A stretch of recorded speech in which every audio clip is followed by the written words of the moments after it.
우리 전문가 세미나를 진행을 하는 것으로 하겠습니다. 처음 개회식의 사회는 그 한성대학교 교수이면서 한국이민학회 총무위원장이신 박우 교수님께서 진행을 해주시기 바랍니다. 예, 선생님 안녕하십니까? 잘 들리십니까? 네. 네, 그러면 세미나를 시작하겠습니다. 안녕하십니까? 저는 한국이민학회 지금 총무위원장을 맡고 있는 한성대 박우입니다. 선생님들을 화면으로 뵙게 되어서 영광입니다. 주지하다시피 미얀마 군부가 미얀마 국민의 이제 민주주의에 대한 열망을 지금 무력으로 진압을 하면서 무고한 시민들이 목숨을 잃는 비극이 벌어지고 있습니다.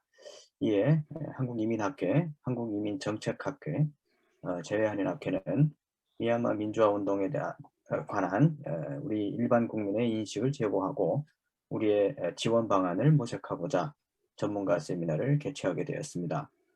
미얀마에서 민주주의와 평화가 하루빨리 정착하기를 기원합니다. 오늘 세미나는 개회식, 주제 발표, 종합토론, 그리고 미얀마 민주화 운동을 지지하는 공동성명서 낭독 등으로 구성되었습니다. 그럼 먼저 한국이민학회 회장이신 고려대 윤인진 교수님의 개회사를 듣도록 하겠습니다. 윤 교수님 부탁드립니다. 네. 그러면 저희가 오늘 행사를 진행하기에 앞서서 이와 관련된 한번 방송 뉴스를 먼저 한번 시청을 해 보도록 하겠습니다.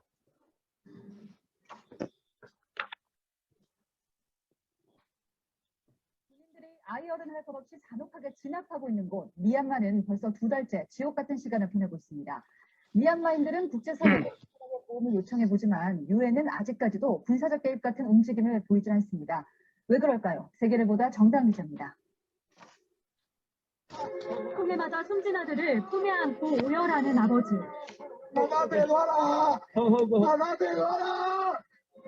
또 다른 어머니도 악몽 같은 현실을 받아들이기 힘듭니다.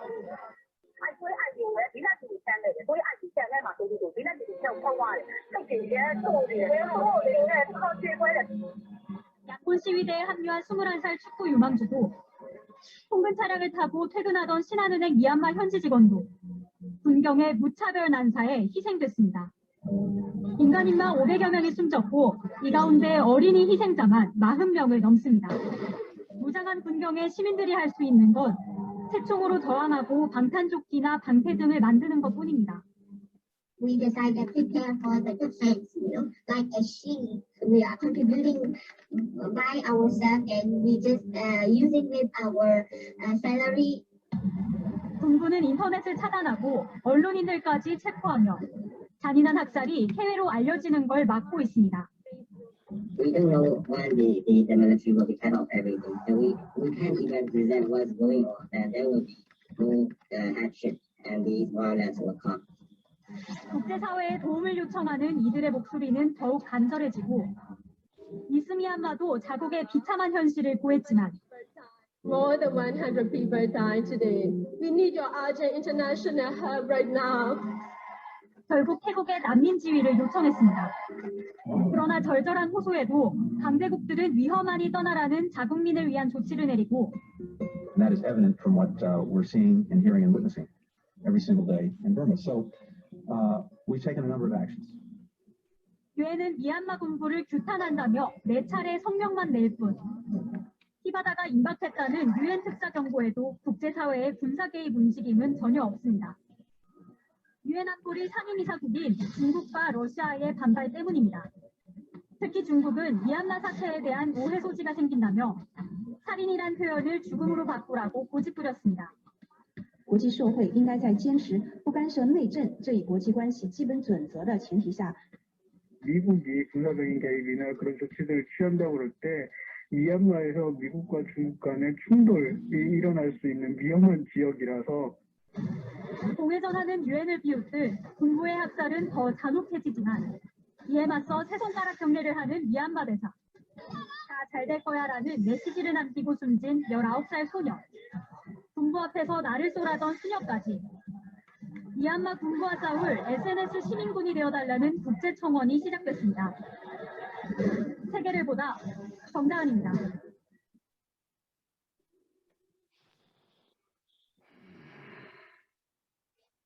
네. 방금 뉴스에서 보았듯이 그 미얀마에서의 그 유혈 사태가 아주 날로 심각해지고 있습니다. 오늘 뉴욕 타임스의 보도에 따르면 600명이 아니라 지금 700명의 사망자가 발생을 했고 또 그 중에서 40명 이상의 어린이가 목숨을 잃었다고 보도하고 있습니다. 미얀마의 또 대표적인 소수민족들이 미얀마 군부를 상대로 내전을 지금 전개하고 있는데 앞으로 얼마나 더 많은 희생자가 생길지 모르겠습니다. 1980년대 광주 민주화 운동의 값진 희생을 통해서 그 민주주의를 이룩한 우리나라는 그 미얀마 국민의 그 민주화 열망과 또 국제사회의 도움을 요청하는 목소리를 외면할 수가 없습니다. 더욱이 그 이주와 다문화 소수민족, 그 민족 관계를 연구하는 우리들은 그 미얀마에서 이 평화와 그 민주주의 그리고 민족 간의 화해와 공존이 속히 이루어지기를 간절히 기원합니다. 이번 전문가 세미나는 한국이민학회, 한국정책학회, 대외한인학회가 공동으로 미얀마 그 민주화 운동에 관한 일반 국민의 인식을 제고하고 우리가 지원할 방안을 모색하기 위해서 마련했습니다. 이를 계기로 우리 한국의 학계와 또 시민사회가 미얀마의 민주화 운동을 지지한다는 뜻을 널리 알리고 지금과 같은 비극이 하루빨리 종식되기를 바라면서 국제사회가 그 미얀마 군부에게 영향력을 발휘할 것을 촉구하는 그런 계기로 삼았으면 좋겠습니다. 그래서 바쁜 시간에도 저희가 이제 세 분의 전문가들을 모시고 이제 의견을 듣고 사태에 대한 파악을 하고 우리가 멀리나마 할 수 있는 그런 방안에 대해서 한번 모색해보는 시간을 갖도록 하겠습니다. 정말로 귀한 토론과 지혜를 모을 수 있는 그런 기회가 되었으면 하는 바람입니다. 네, 감사합니다. 네, 감사합니다, 교수님. 네, 교수님 말씀처럼 미얀마의 평화가 하루빨리 기대기를 기원합니다. 사실 이제 다음은 이제 단체 촬영 시간인데요. 선생님들 모두 영상을 좀 켜주시고요. 저희 곽태환 간사님께서 화면 캡처하는 식으로 사진을 부탁드리겠습니다. 사실 단체 촬영 웃으면서 찍어야 하는데 지금 미얀마 상황인지라 그냥 편한 표정이면 좋겠다는 말씀을 드립니다. 예, 곽태환 간사님 부탁드립니다. 화면 캡처로 네. 해서 제가 한번 찍겠습니다. 네, 하나, 둘, 셋.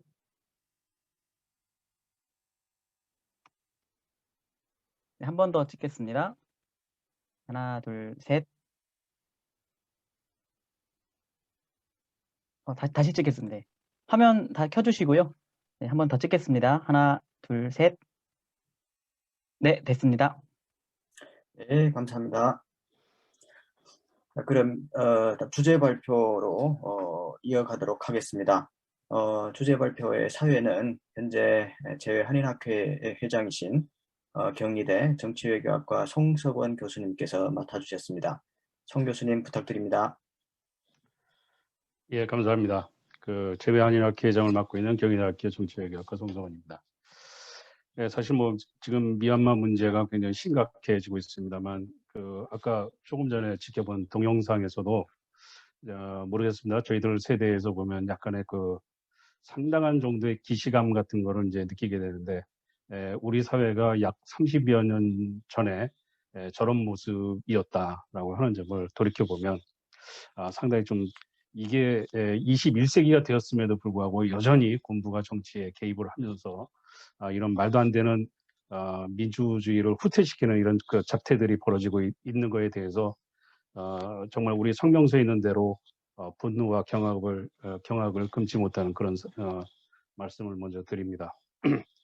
사실 저에게도 그 태국인 여성인 친구가 있는데 이 친구가 레드 셔츠 파로서 때때로 이제 태국에서 시위를 하고 할 때 이제 그걸 조직한다든가 해서 군경에 지금 이제 대학교 교수인데도 불구하고 간혹 이게 군경에 쫓기기도 하고 그렇습니다. 그래서 국제 전화를 하면 좀 위험하다 그러면 한국어로 망명해 그리고 이제 제가 돌봐줄 테니까 열심히 해 하고 그랬었는데 이 태국 옆에 또 미얀마까지 이런 그 상황이 벌어져서 여러 가지로 좀 안타깝고 그렇습니다.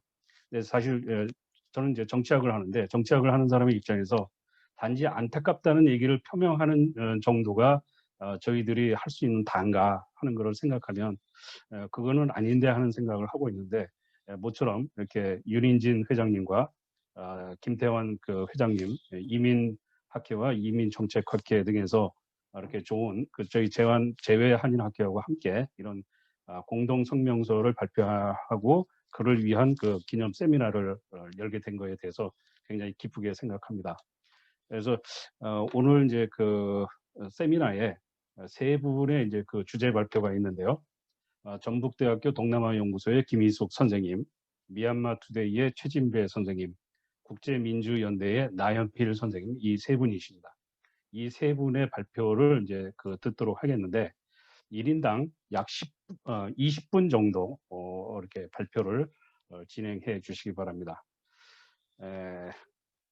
먼저 김희숙 선생님 발표 준비가 되셨으면 뭐 화면 공유가 가능하신지 모르겠습니다. 이게 화면 공유를 하셔서 지금부터 한 20분 정도 발표를 해 주시기 바랍니다. 부탁드리겠습니다.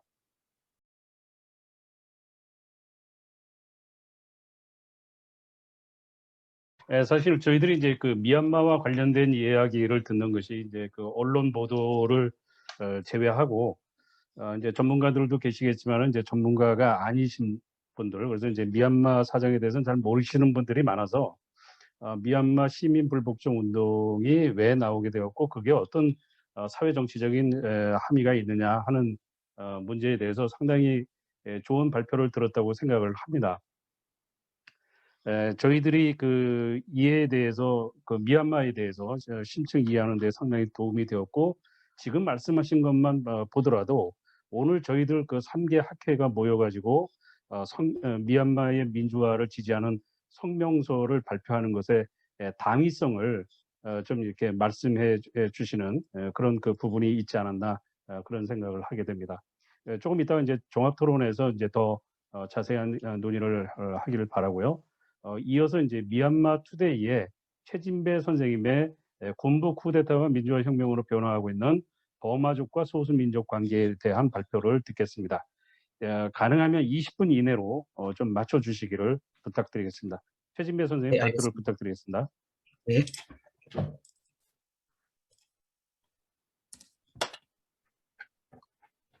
네, 안녕하세요. 그 군부 쿠데타와 민주화 혁명으로 변화하고 있는 버마족과 소수민족 관계라는 주제로 발표를 하게 된 페이스북 뉴스 그룹 미얀마 투데이 운영자 최진배라고 합니다. 저는 사실 이제 프리랜서 이제 통번역가로 이제 활동을 하고 있고 이제 한국 미얀마 이제 국제 결혼 부부입니다. 그래서 이제 저희 와이프와 같이 지금 이제 미얀마 소식들을 좀 매일같이 지금 이제 페이스북 상에서 전달 드리고 있는데 일단 저희 페이스북에 이제 미얀마 투데이라고 이제 영어로 치시게 되면은 저 이제 뉴스 그룹으로 이제 들어오실 수 있으니까 좀 바쁘시겠지만 한 번씩 들어오셔서 미얀마 상황들 조금 주시해 주시고 관심과 응원 남겨주셨으면 좋겠다는 말씀 드리면서 발표 시작하겠습니다.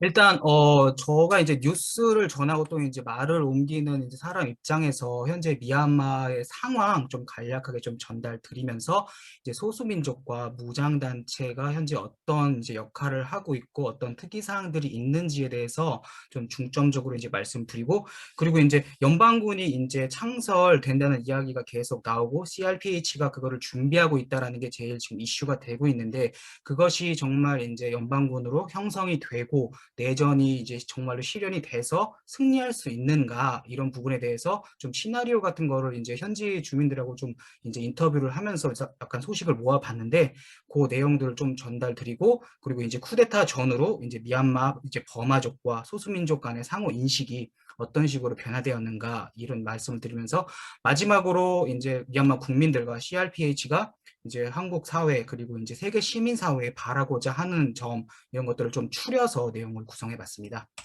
네, 먼저 오늘까지는 아니고 사실 어제까지 집계를 기준으로 미얀마 민주화 혁명 상황을 알려드리겠습니다. 미얀마 정치범 보호협회가 4월 13일 어제까지 이제 집계한 결과인데 최소 군경의 유혈 진압으로 714명이 사망했고 그리고 3,054명이 현재까지 수감돼 있는 것으로 확인되었습니다. 다만 이 집계가 사실은 이제 군경이 지금 시민들을 학살한 후에 바로 이제 시체를 탈취하는 이런 행태를 많이 보이고 있거든요. 그래서 사실 증거 확보가 어려운 부분이 많아서 이 정치범 보호협회의 이 집계는 사실 최소 수치를 이제 상정하고 만든 이제 집계 통계이기 때문에 실제 사망자나 실종자, 체포자, 수감자는 이것보다 훨씬 더 많을 수 있다라는 거를 좀 감안하시면서 이 통계를 봐주시면 될 것 같고요.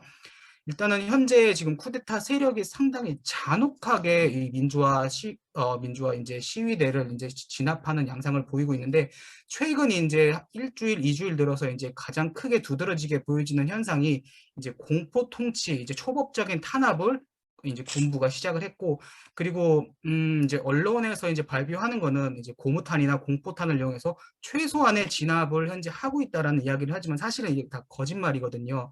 실제로 이제 전술 무기, 뭐 유탄 발사기나 박격포 등을 이용해서 이제 학살극에 가까운 지금 행태를 보이고 있는데 이러한 양상들을 조금 이제 실제 그 뉴스 기사들 보여드리면서 이제 말씀을 드리겠습니다. 일단은 이제 처음 이제 제일 왼쪽에 보이는 이제 이 사진이 지난 주말에 4월 10일에 이제 체포돼 가지고 이제 형을 받은 이제 일반 시민들인데 양곤에서 군경에 이제 대항해서 군경 쪽에서도 약간 좀 사상자가 나왔는데 이 군경에 이제 대항했다는 혐의를 적용해서 이제 사형 선고를 받은 일반 시민들입니다. 양곤에서 19명 그리고 바고에서 4명 그래가지고 현재 24명이 지금 형을 받았고 이제 나머지 6명도 지금 이 사형 선고를 받았는데 이제 지역 같은 경우는 아직 확실하게 파악이 안 됐습니다.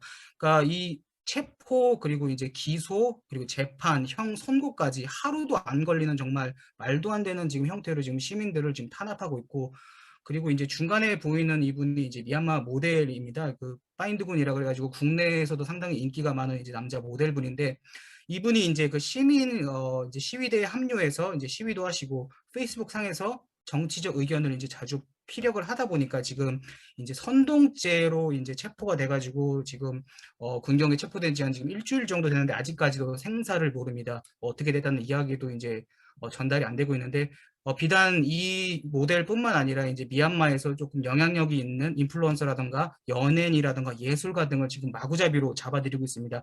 그러면 이제 시민들이 이제 이런 영향력 있는 사람들까지 잡아들이니까 이제 조금 공포감을 갖게끔 하기 위해서 이런 지금 행태들을 벌이고 있고 사실 미얀마가 이제 승려분들을 상당히 이제 존경하는 그런 사회적인 분위기가 있는데 이 옆에 이제 제 오른쪽 사진은 그 모곡 만달레이주 북부의 모곡이라는 작은 소도시가 있는데 거기에서 시민들과 이제 군경이 충돌했을 때 이제 그거를 좀 말리고 시민들 편에 서가지고 이제 군경에 좀 자제를 요청한 이제 승려분이신데 이 승려분이 내란죄하고 선동죄로 지금 기소가 된 후에 형을 받으셔서 지금 수감된 상태입니다. 그러니까 전반적으로 지금 어떤 계층이나 어떤 사람이든 미얀마에서는 작은 꼬투리를 잡혀서 바로 이제 감옥에 가고 뭐 사형까지 당할 수 있는 이런 공포 분위기가 좀 팽배해 있다고 할 수 있고요. 그리고 지금 이제 중화기 같은 경우 지금 이제 특히 이제 이 국경 지역 같은 경우는 특히 이제 공군이 이제 공습을 하다 보니까 난민들이 지금 현재 시점까지 대략 4만에서 5만 명 정도 이제 발생했습니다. 이 왼쪽에 이 사진이 이제 카렌족 난민들인데 이 사진 보시게 되면은 사실 이제 어린아이들, 여성 그리고 노약자들 인구가 상당히 많습니다.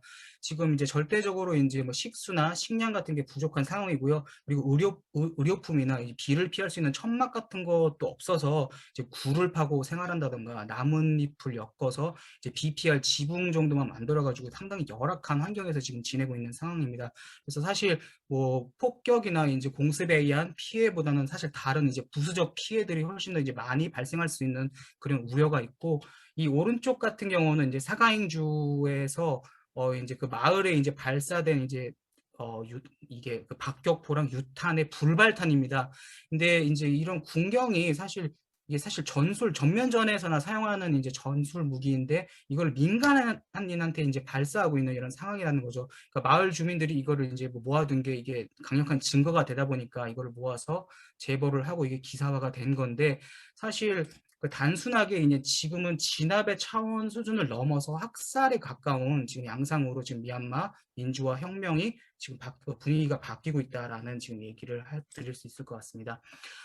다음으로는 이제 미얀마 내에서 지금 곳곳에서 교전이 발생하고 여러 이제 무장단체가 이제 군부 쿠데타 세력하고 교전을 벌이고 있는데 그 현황을 조금 말씀드리고자 합니다.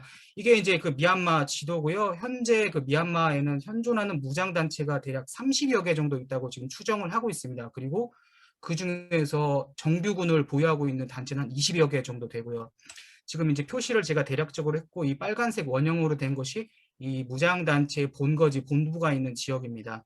그리고 지금 이 국경 지역을 중심으로 해서 활발하게 교전이 이루어지고 있는 부분도 제가 대략적으로 표시를 해놨는데 이 북부에 이제 까친 그리고 사가인 그리고 친 이쪽 그 국경 그리고 이제 이 카렌주 이쪽에서도 지금 KNU가 지금 엄청 활발하게 지금 교전을 하고 있거든요.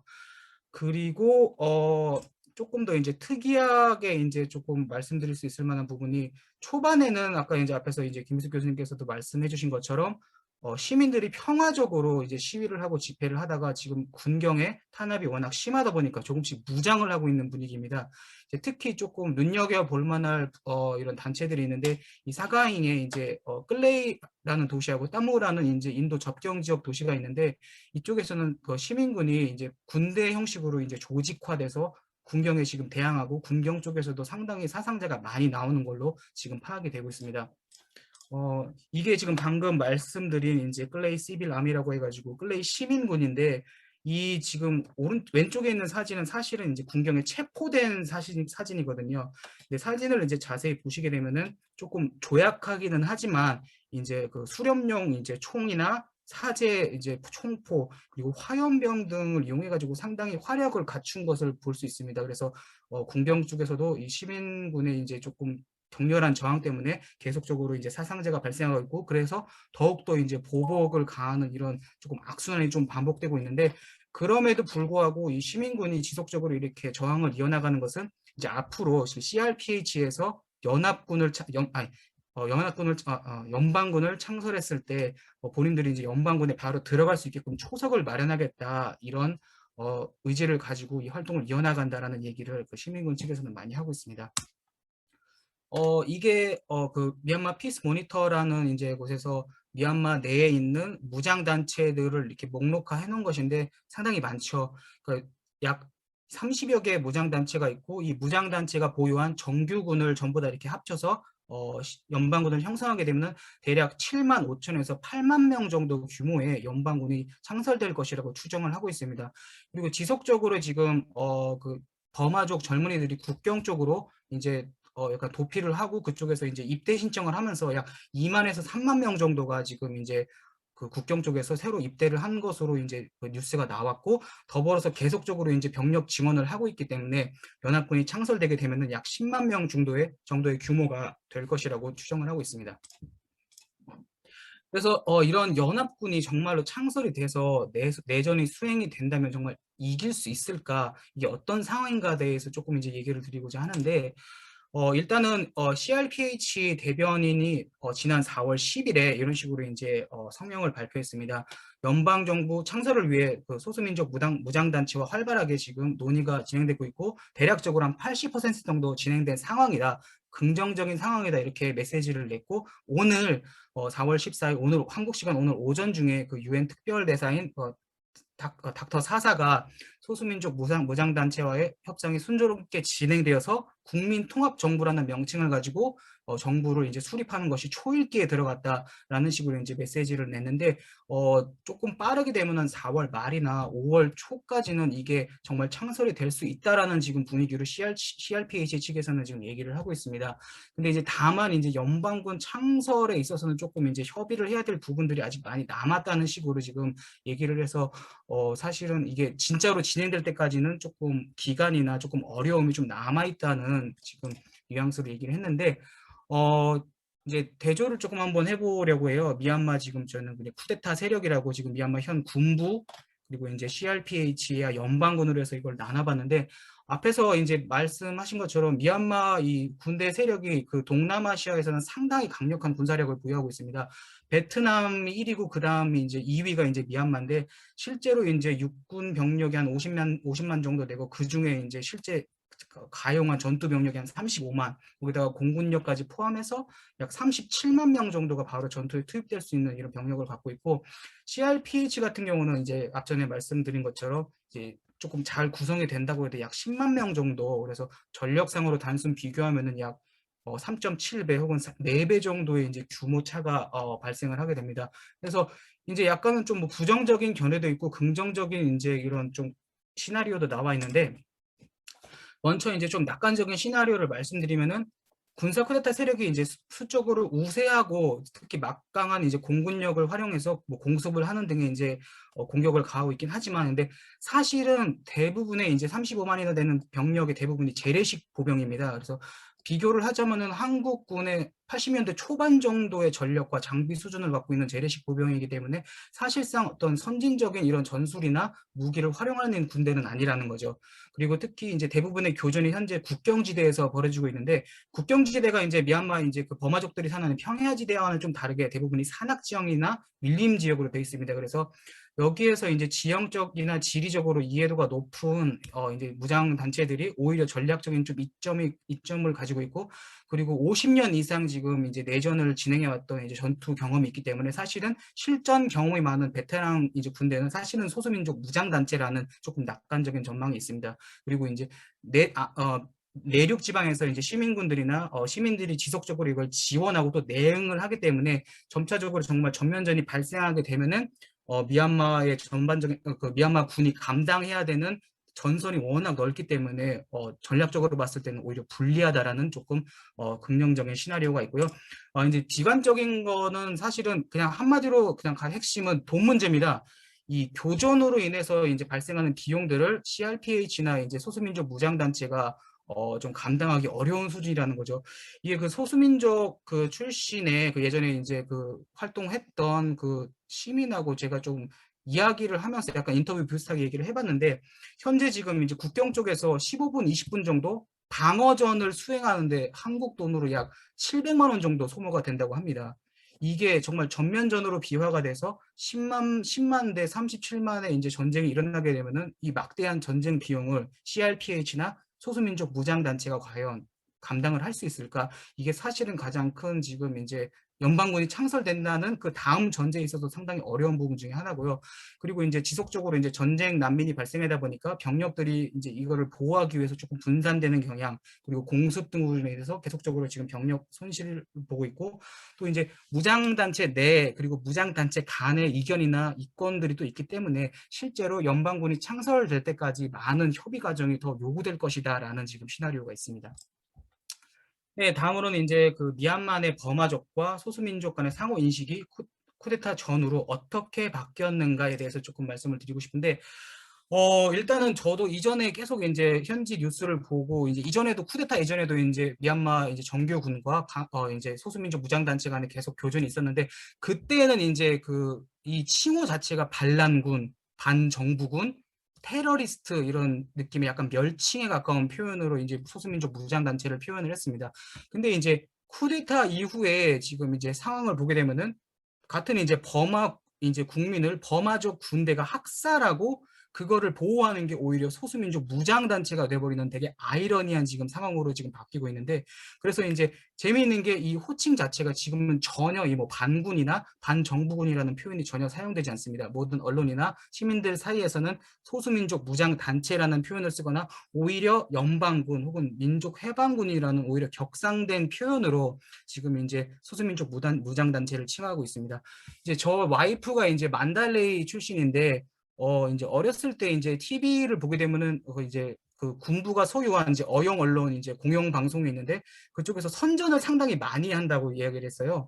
그러니까 뭐 소수민족들이 사실은 뭐 이제 주 종족인 버마족과는 다른 2등 시민, 조금 열등한 떨어지는 사람들 뭐 이런 얘기도 좀 모멸적인 얘기도 많이 했고, 그리고 언제든지 버마족 체제에 피해를 줄 수 있는 테러 분자 뭐 이런 식의 선전 활동이 상당히 많이 이루어졌다고 합니다. 그래서 이 쿠데타 이전에는 상당히 이제 소수민족에 대해서 조금 부정적인 인식을 이제 저희 와이프도 갖고 있었는데, 오히려 이 쿠데타 이후에 이 인식이 많이 바뀐 거죠. 같은 연방 국가의 국민이고 또 앞으로 미래를 함께 그려갈 협력자라는 인식이 많이 생겼고, 비단 이게 제 와이프 개인의 인식이 아니라 미얀마 전체 국민이 바뀐 이제 인식의 변화라는 이야기를 좀 드리고 싶습니다.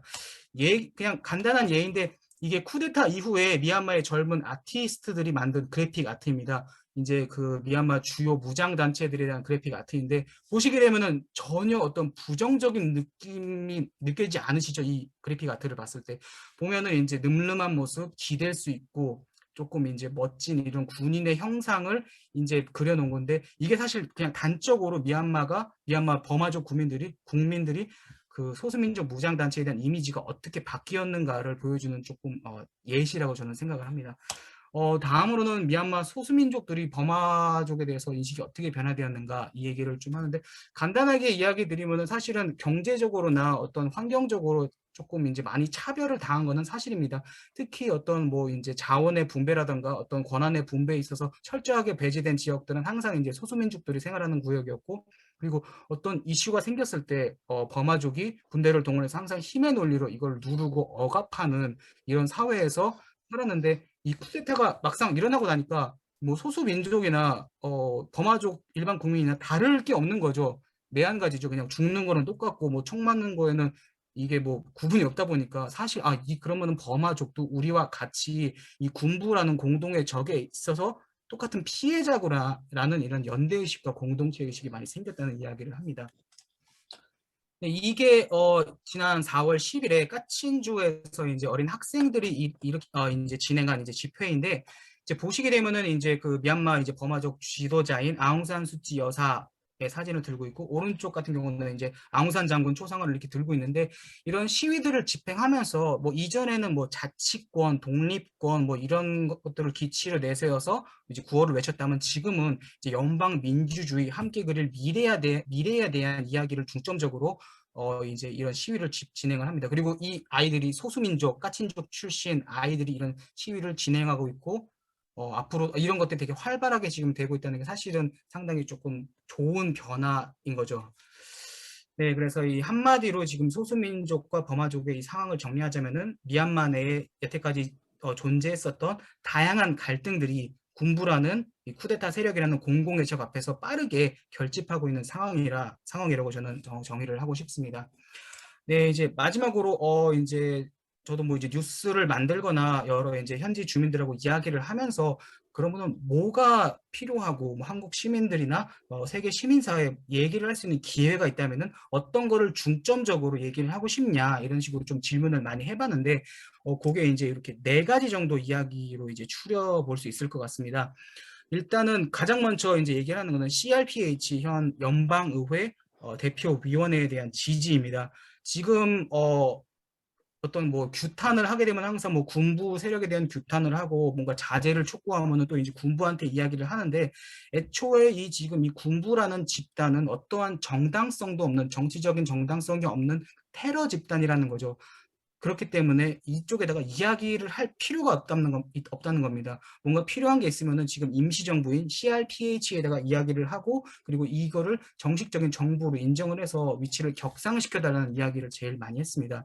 그리고 현재 산발적으로 뭐 기부도 많이 이루어지고 지원도 이루어지고 있는데, 이거를 조금 묶어서 CRPH가 정말로 빨리 연방 정부를 구성하고 실제적으로 연방군 창설까지 이어져서 조금 안전한 기반을 만들 수 있을 때까지 조금 집중적인 지원을 해줬으면 좋겠다라는 이야기도 미얀마 시민들이 많이 했고요. 그리고 지금 앞전에도 말씀하신 것처럼 이제 R2P 이제 그런 R2P에 대해서도 뭐 UN의 개입이라든가 이런 것들이 지금 미진한 부분에 대해서도 미얀마 국민들이 이야기를 하는데, 지금은 뭐 어떤 그런 기대들이 사실 많이 낮아진 상태입니다. 어떻게 됐든 미얀마 국민들이 어떤 내전의 형식이나 뭐 시민 불복종을 훨씬 더 강화해가지고 자기들의 힘으로 이거를 해결해야겠다는 약간 인식이 더 강한데, 그것보다 지금 당장 국경에서 지금 유랑하고 있는 이 난민들을 인도적인 차원에서 빨리 지원해 줄 수 있는 그런 좀 조치를 국제사회가 좀 해줬으면 좋겠고 그거를 또 한국 정부가 또 이끌어주면 더 좋지 않겠냐 이런 얘기를 많이 하셨고요. 그리고 마지막으로 장기적인 관점에서 지금 이 미얀마의 현 상황이 금방 끝날 거라고는 본인들도 생각을 하지 않는다는 이야기를 합니다. 이게 잘 끝나도 정말 초토화된 이 나라를 처음부터 다시 건설하고 새로운 이제 시스템을 만들어가는 과정에서 분명히 국제사회나 우리나라의 도움이 필요할 것이다. 그렇기 때문에 단기적으로 이 상황을 보는 것이 아니라 오랜 기간 장기적인 플랜을 가지고 도움을 주시고 응원해 줬으면 좋겠다. 이런 얘기를 했습니다. 네, 이제 마무리를 하겠습니다. 미얀마도 이제 다들 아시는 것처럼 이제 식민 통치와 민주화 항쟁이라는 이제 공통의 이제 근현대사의 역사적 경험을 교회를 함께 했는데 우리나라가 이제 민주화 사회를 만든 것과는 달리 미얀마는 하루아침에 이걸 모든 걸 잃어버렸죠. 선의 방관은 악을 꽃피운다는 말이 있는 것처럼 민주주의를 사랑하는 모든 세계 시민들이 이거를 그냥 배관시 한다면은 우리는 민주주의를 말할 자격이 없다고 저는 생각을 합니다. 모든 이제 한국 국민 여러분들이 미얀마 상황에 더 많은 관심을 가져주시고 응원을 해주시기를 부탁드리겠습니다. 발표 마치겠습니다. 감사합니다. 예, 최진배 선생님 대단히 감사합니다. 시간이 상당히 좀 쫓기고 있는 그런 상황인데요. 사실은 저 자신도 8시에 대학원 수업이 있는데 그거를 조금 이제 양해를 해서 늦췄습니다. 근데 그래도 한 8시 15분 정도에는 제가 불가피하게 이 자리에서 나가야 할 것 같습니다. 마음은 이제 계속해서 같이 있고 싶지만 시간상으로 성명서를 발표하고 하는 시간까지는 같이 하지 못하는 것을 굉장히 아쉽게 생각하고 그러는데 도중에 이제 시간 관리를 해야 될 필요도 있었지만 김희숙 선생님이나 이제 최진배 선생님이나 이제 그 미얀마와 관련된 이야기를 하시는데 이제 그 시민 불복종의 정당성이라든가 미얀마의 이제 그 시민군들의 무장 투쟁이 왜 정당한가라고 하는 것들이 결국은 지금 이제 군부 쿠데타의 쿠데타 세력들이 내세우는 정의라든가 어떤 질서라든가 이런 것의 불법성, 그것의 부당함에 이제 기인하는 그런 그 문제고 많은 사람들이 이제 미얀마 사태에 대해서 잘 이제 모르는 그런 부분이 있는데 지금의 이제 미얀마 사태의 근간이 쿠데타 세력의 쿠데타에 의해서 이루어지고 있다고 하는 점에서 보면 그런 그 쿠데타 세력의 어떤 그 불법적인 권력 행사가 이러한 그 학살로 이어지고 있는데 그런 면에서 그러한 것을 이제 고발하고 국제사회와 연대하기 위한 세미나를 하면서 사회자가 발표자의 발표 시간을 억압하고 하는 게 도저히 내키지가 않아서 또 굉장히 우리에게 참 시사적일 뿐만 아니라 앞으로도 이 미얀마 문제를 왜 우리가 관심을 가져야만 하는가에 대한 그런 그 설득력 있는 그 설명들이라 시간 관리는 뭐 포기하는 것이 낫겠다 하는 생각을 하면서 굉장히 흥미롭게 듣고 있습니다. 그래서 다음에 이제 세 번째 발표하시는 나연필 선생님의 이제 발표도 굉장히 궁금하고 그런데 아마도 시간상 제가 나연필 선생님 발표하시는 도중에 나가야 될지도 모르겠는데 나중에 이것을 세 분 발표문들을 오늘 이 세미나에 참석하신 분들에게 좀 공유를 해서 이 사람들이 더 많은 사람들에게 이 미얀마의 사정을 알리는 그러한 그 디딤돌이 될 수 있도록 그렇게 써주시기를 부탁드립니다. 이제 서서히 길어졌는데요. 마지막 그 세미나 마지막 발표로 국제민주연대의 나연필 선생님께서 미얀마 상황을 바라보는 한국 활동가의 고민이라고 하는 주제로 발제를 해주시겠습니다. 나연필 선생님 부탁드리겠습니다. 네, 안녕하세요. 국제민주연대 나연필입니다. 네, 그 시간 최대한 맞추도록 노력하겠습니다. 예, 제가 도중에 나가더라도 양해 바랍니다.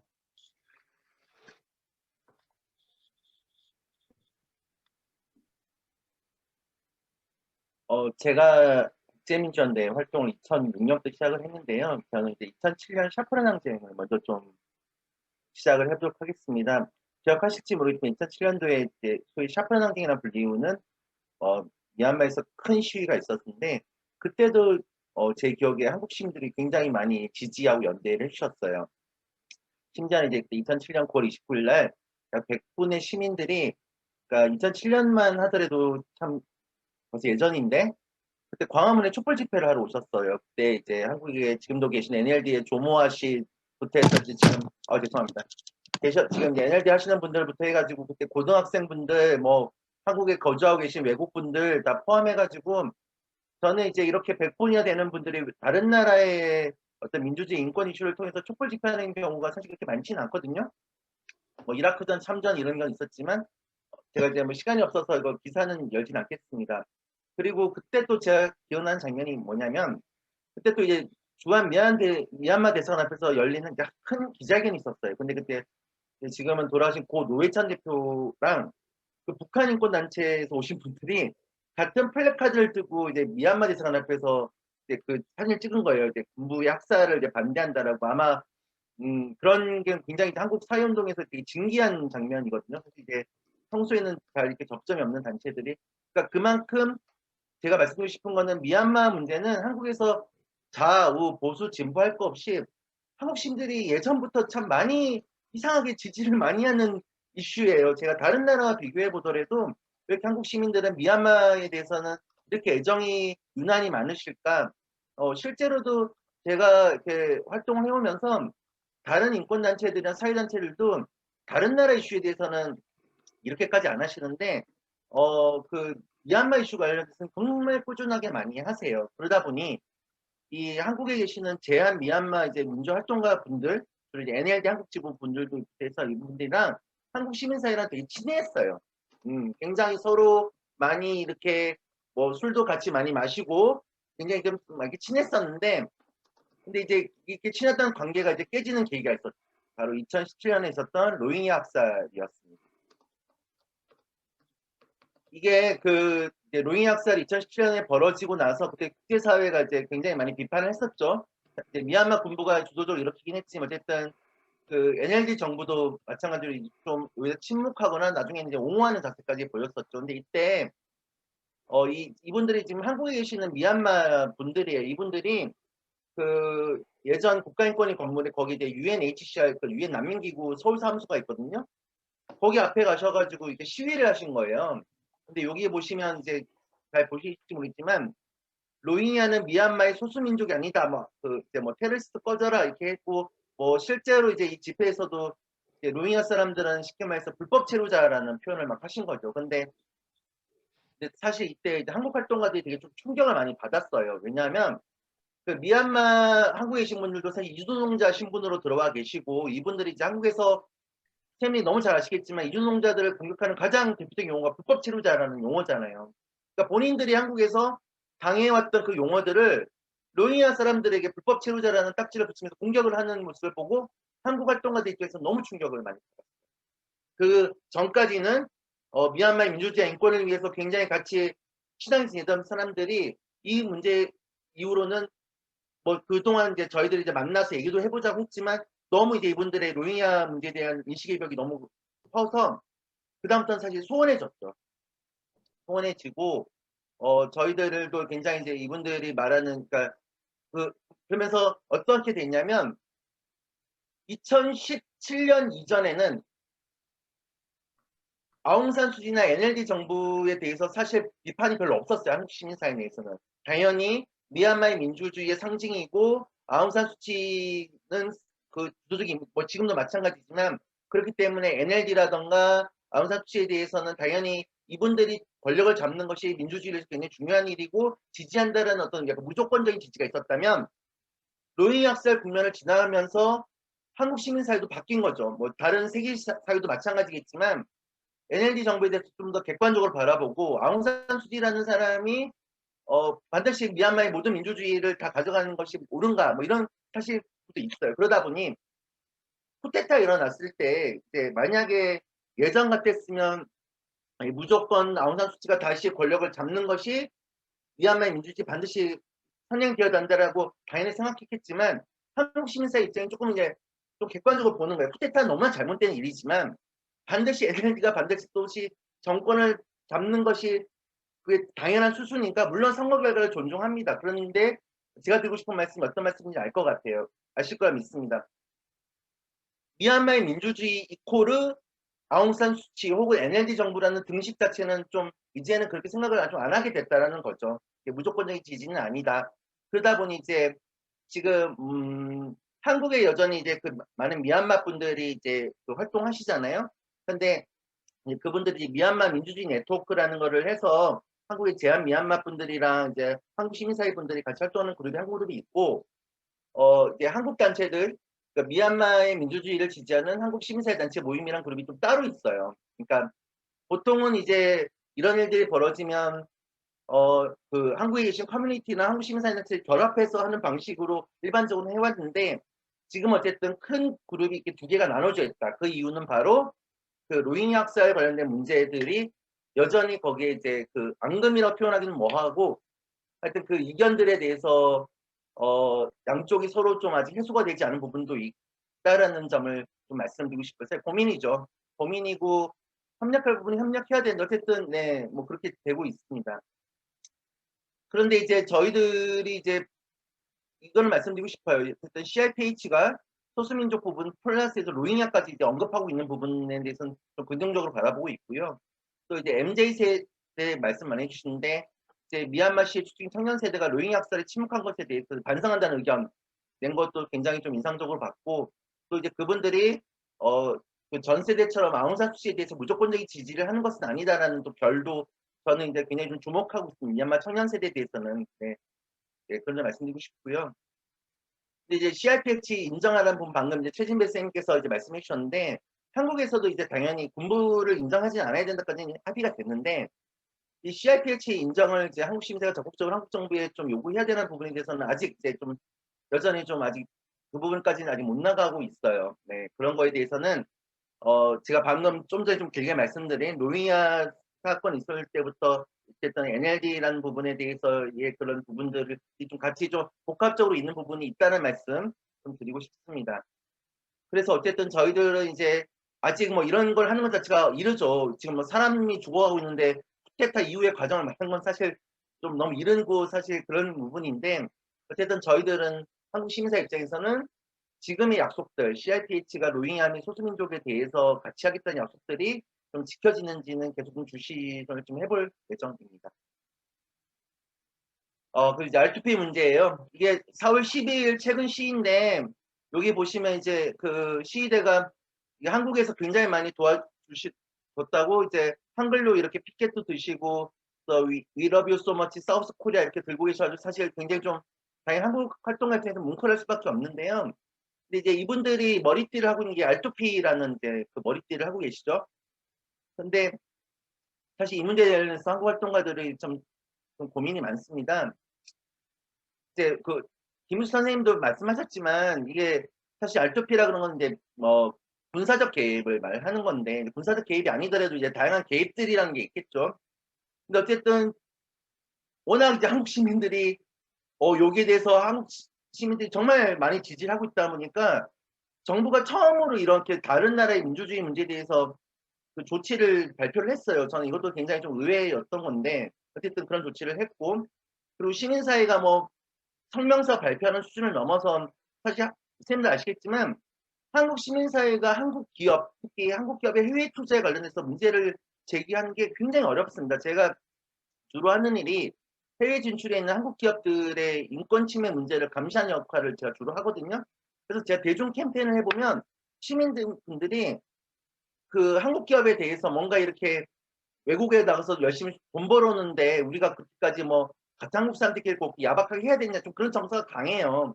그런데 이번 같은 경우에는 시민분들이 적어도 이제 포스코를 비롯한 한국 기업들에 대해서 굉장히 목소리를 다른 경우에 비해서는 굉장히 크게 좀 내리고 있어요. 저는 이 부분도 굉장히 좀 인상적인 부분인데, 어쨌든 이건 사실 그냥 이를테면 군부를 반대한다는 얘기를 더 나가서 일정 정도 우리가 이익을 좀 포기하거나 희생을 하더라도 지지하겠다는 정말 적극적인 지지거든요. 저는 여기까지 나가는 지금 상황이라는 것, 그리고 또 굉장히 또 모금을 많이 하셔가지고 저는 이제 몇 억 단위가 지금 미얀마 현지에 지금 전달되는 걸로 또 알고 있어요. 그래서 저는 뭐 감히 이렇게 말씀드리자면 한국 정부와 시민은 사실 다른 나라와 비교해봐도 할 수 있을 만큼 지금 다 하고 계신 거 아닌가, 솔직히. 뭐 더 사실 뭘 더 요구하기 좀 어려울 정도로 하는데, 근데 이제 문제는 그걸로죠.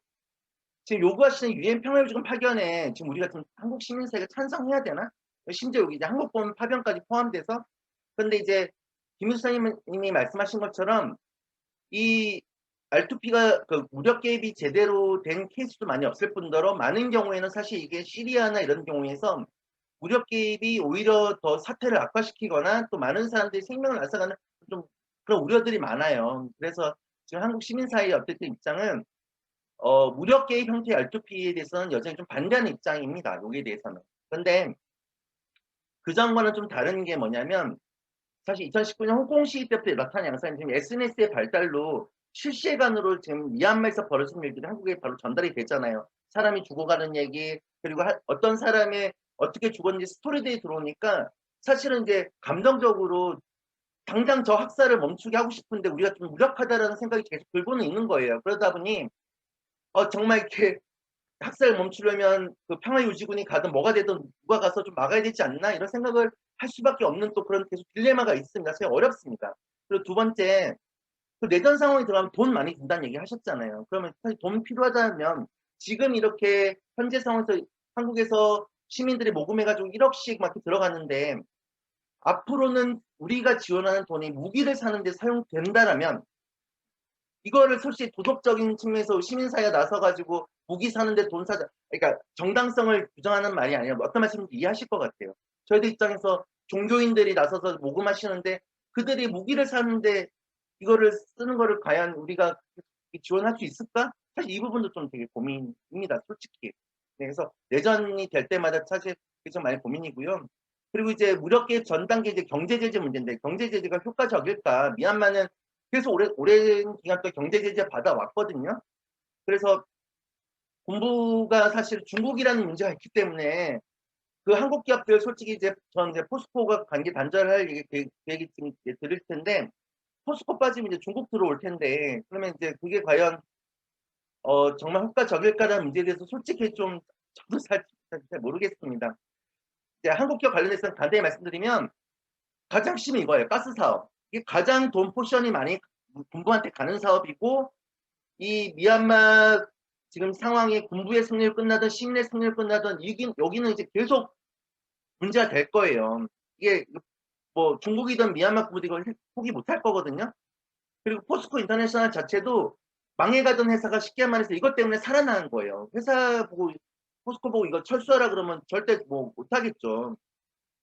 그러면 이제 뭐 다 떠나서 한국 사회가 이 사업을 수익이 막 천억 단위 나는 사업이거든요. 중국과의 관계 이런 거 다 떠나서 한국 사회가 이 사업 철수하고 나올 각오까지 할 수 있을까? 저 솔직히 이거 정말 묻고 싶은 거예요. 우리 사회가 이것까지 합의가 된다면 전 정말로 이제 엄청난 일 텐데 과연 그럴 수 있을까? 저희 시민사회도 지금 조직하면서 우리까지 주장하고 나갈 수 있을까? 굉장히 도전인 상황입니다. 정말 솔직히 말씀드립니다. 이제 마지막에는 한국에 대한 기대 부분이에요. 지금 이제 사진이 그 블랙핑크라는 그룹이 있어요. 되게 유명한 그룹인데 선생님들 잘 아실지 모르겠는데 거기 이제 한 멤버가 이제 로제라는 멤버가 이제 솔로 활동을 하려는데 이제 미얀마의 한 청년이 이 광팬이었는데 솔로 데뷔 활동 전날에 군부에 의해서 살해가 됐어요. 너무 안타까운 일이죠.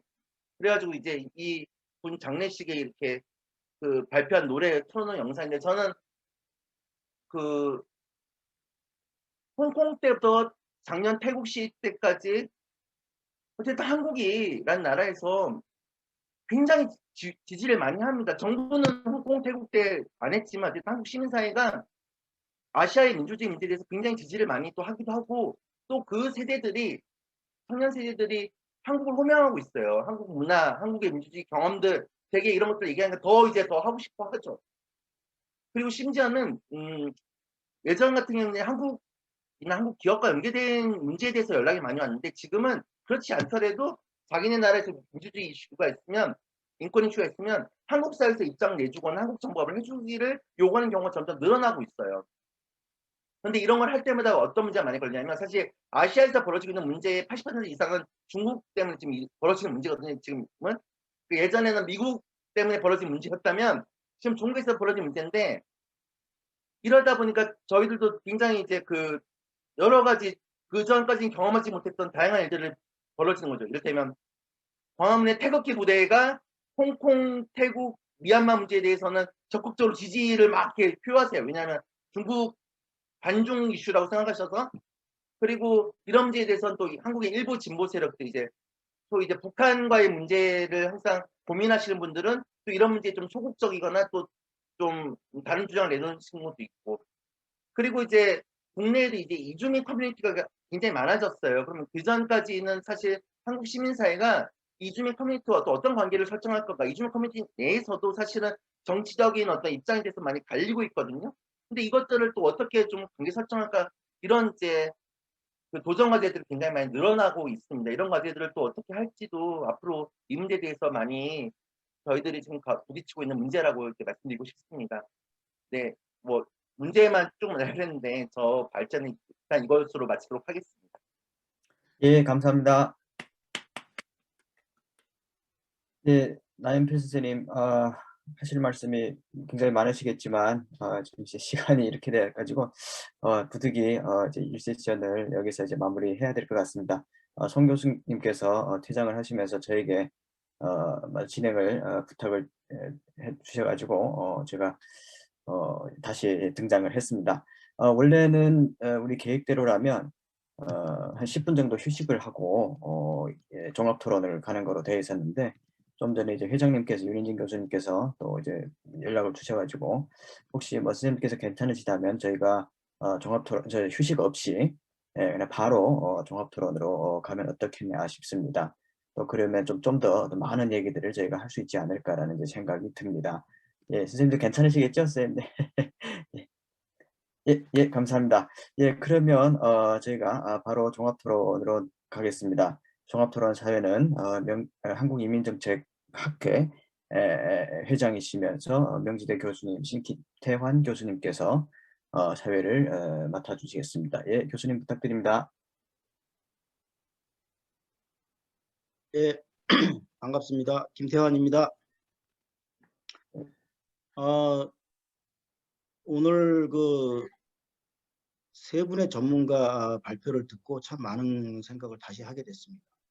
김희숙 박사님, 그다음에 최진배 선생님, 나연필 국장님, 이렇게 귀한 그 발표를 통해서 저희들이 이 전문가들이 이렇게 그냥 활발하게 연구도 하고 상황을 정확하게 포착하고 확인하고 계신 걸 보고 참 다행스럽다고 생각하기도 하고 그래서 굉장히 오늘 더더욱 귀한 시간이다 이렇게 생각하고 있습니다. 그리고 이 자리를 오늘 만들어주신 그 윤인진 학회장님, 그 다음에 송석원 학회장님한테 다시 한번 감사드립니다. 제가 토론 사회를 맡으면서 먼저 사실은 오늘 많은 말씀을 듣고 싶은데 제 소견을 조금 제가 오늘 이 자리를 맞으면서 저의 어떤 경험을 조금 말씀드리겠습니다. 제가 대학교 2학년 때 광주에 비극이 있었습니다. 당시 사실 제가 대학교 2학년 때 휴교령이 떨어져서 학교에 가고 싶어도 학교에 가지 못하고 거리의 시위 현장에서 제 친구들하고 같이 어깨를 둘러매고 거리에서 거의 매일 최루가스를 마셨던 기억이 지금 오늘 이 자리에서 여러분들과 같이 있으면서 그 기억이 생생합니다. 그런데 어떤 뭐 비극적인 사태가 됐든 뭐 희극적인 사태가 됐든 어떤 상황이 벌어졌을 때 그 상황 그 자체 어떤 뭐 단발마적인 그런 원인에 의해서 벌어진 것은 아니죠. 미얀마 지금 오늘 이런 유혈 사태도 사실은 여러 가지 이유가 있을 수 있죠. 그 이유 중에 하나가 영국의 식민지 시대를 거쳤죠. 미얀마도. 사실은 영국 식민지 거칠 때 많은 전문 학자들이 지금과 같은 상황이 어떻게 보면 영국이라는 국가가 가지고 있는 역사적 책임도 분명히 있다. 이렇게 그 학자들의 견해들이 있습니다. 즉, 그 버마족하고 소수민족 간의 갈등을 유발한 역사가 있다. 그런 것들이 오늘날 이렇게 이어져서 이런 비극적인 사태를 만들었을 수 있다라는 그런 그 견해들이 분명히 있습니다. 제가 왜 이런 말씀을 드리냐 하면 문제를 해결하기 위한 여러 가지 방법을 찾아 나갈 때 그 원인의 뿌리가 어디에 있는지를 우리가 다시 한번 들여다보는 것이 굉장히 중요하다. 이런 생각을 합니다. 그래서 더더욱이나 국제사회와의 연대, 그다음에 국가와 국가 간의 연대, 이런 것들이 얼마나 의미가 있고 얼마나 중요한지에 대한 걸 다시 한번 우리가 생각해 봐야 된다. 이런 생각이기 때문에 이런 말씀을 드렸습니다. 오늘 참 그 여러 가지로 슬픈 말씀을 드리는데 사실은 미얀마하고 우리나라는 최근까지 근래에 들어서 정부 간, 민간 간, 그다음에 기업 간 교류와 협력이 굉장히 활발해지고 크게 증대되고 있는 시점에서 이런 일이 일어났습니다. 제 가까운 그 동료 교수 선배 교수님 중에 한 분도 미얀마의 그 지금 그 새로운 대학을 만드는데 거의 뭐 그 적극적으로 참여하셨던 분들도 있고 그래서 미얀마에 대한 그 어떤 그 친밀도 이런 것들은 뭐 여러 분야에서 지금 굉장히 그 강하게 우리한테 닿고 있었는데 이런 일이 발생했습니다. 그래서 뭐 이런 제가 말씀드리고 싶은 건 오늘 이 그 세 분의 그 아주 그 전문가들의 저 발표를 들으시고 오늘 그 이 자리에 참석하신 그 분들이 조금 더 자유롭게 이 발표자에 대한 질문 또 발표하신 분들에 대한 공감 그다음에 미얀마 민주화 운동을 앞으로 그러면 우리가 어떻게 이 자리에서 이야기하고 구체적으로 지지할 수 있는지 또 지원과 연대는 어떻게 하는 것이 좋은지에 대해서 이 자리에 계신 분들이 좀 귀한 의견을 계속 주시면 감사하겠습니다. 제 말씀은 뭐 이렇게 간단하게 뭐 이 정도로 하고 바로 토론해 주실 분들이 자유롭게 토론에 임해 주시면 감사하겠습니다. 부탁드리겠습니다. 네. 네. 질문 있습니다. 네. 예. 자기 소개해 주시고 말씀해 주세요. 네. 예, 안녕하십니까. 예, 이제 오늘 이제 제 이민학회 총무를 맡고 있는 박우라고 합니다. 한성대학교에 있고요.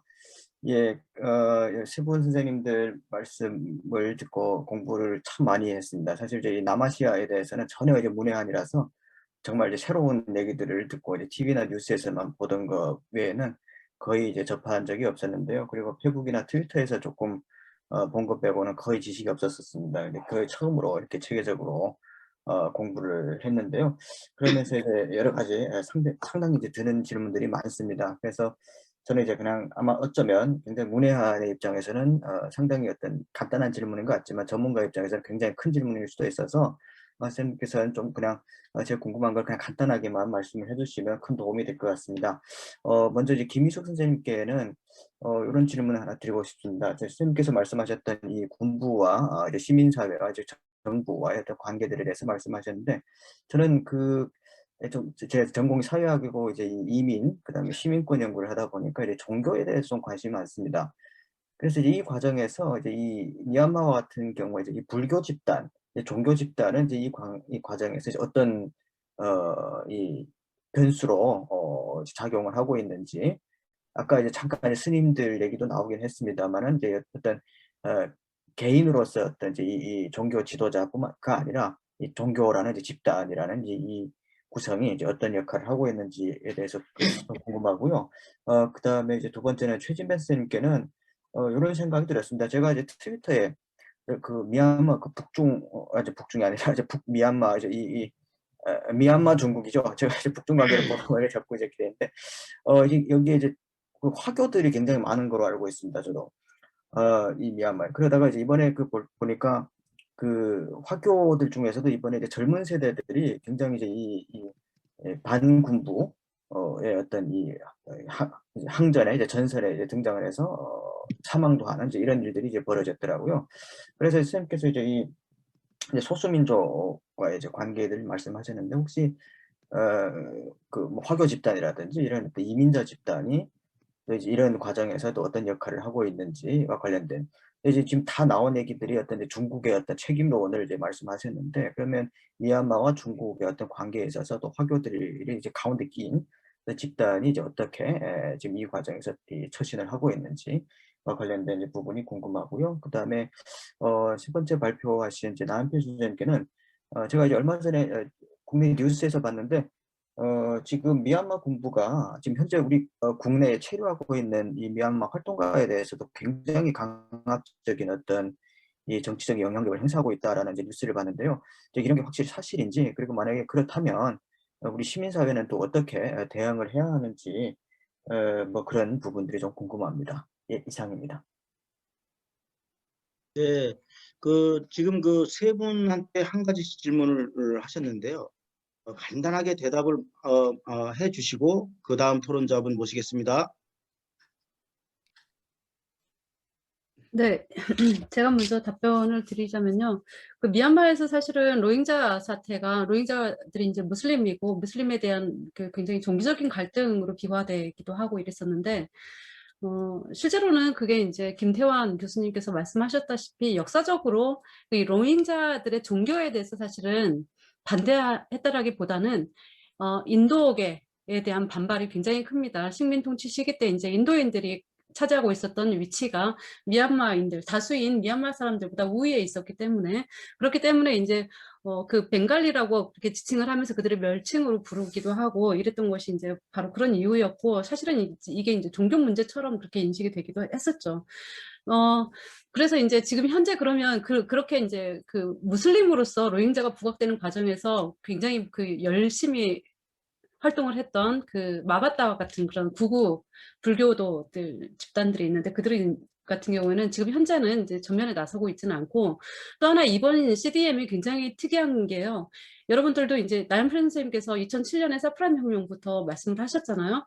사프란 혁명이 사실 승려들이 주도했던 그런 그 시위였었죠. 그래서 미얀마에서 지금 현재 CDM에서도 사프란 그 멍크스 네트워크라고 하는 사프란 승려 네트워크라는 그 집단이 제너럴 스트라이크 그 커미티라는 곳에서 이제 주요하게 활동을 하고 있는 멤버이기도 합니다. 그럼에도 불구하고 지금 시위에서는 승려들이 이끌고 있다라는 그런 기색보다는 시민들, 아까 말씀드렸던 굉장히 각계각층의 시민들이 자기 정체성을 기반으로 해서 운동에 참여하고 있다라는 굉장히 특이한 그런 면모들을 보여주고 있습니다. 그렇기 때문에 지금 현재 미얀마에서 진행되고 있는 시민 불복종 운동이 종교에 기반해 있다는 것보다 이제 훨씬 더 민주화 운동을 지향하는 형태의 운동으로서 의미를 보여주고 있다라고 그렇게 이제 볼 수가 있는 것이죠. 그래서 이제 미얀마가 이제 민주화의 발전에 있어서는 굉장히 중요한 전기를 맞았다라고 그렇게 또 볼 수가 있을 것 같습니다. 제 답변은 여기서 마치도록 하겠습니다.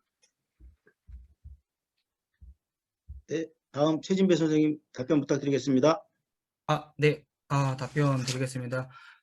특히 뭐 다른 것보다는 이제 그 미얀마 내에 있는 이제 중국 이민자들에 대한 이제 질문인데, 이게 저 와이프가 아까도 말씀드린 것처럼 이제 만달레이 출신이거든요. 근데 이제 와이프의 이제 고모가 중국 이민자 3세랑 이제 결혼을 하신 분이라서 사실은 이 문제에 대해서도 이제 저희 와이프 집안에서도 이제 얘기를 많이 하고 그 얘기를 하는 거에 사실 핵심적인 주제가 이제 정체성에 대한 부분이거든요.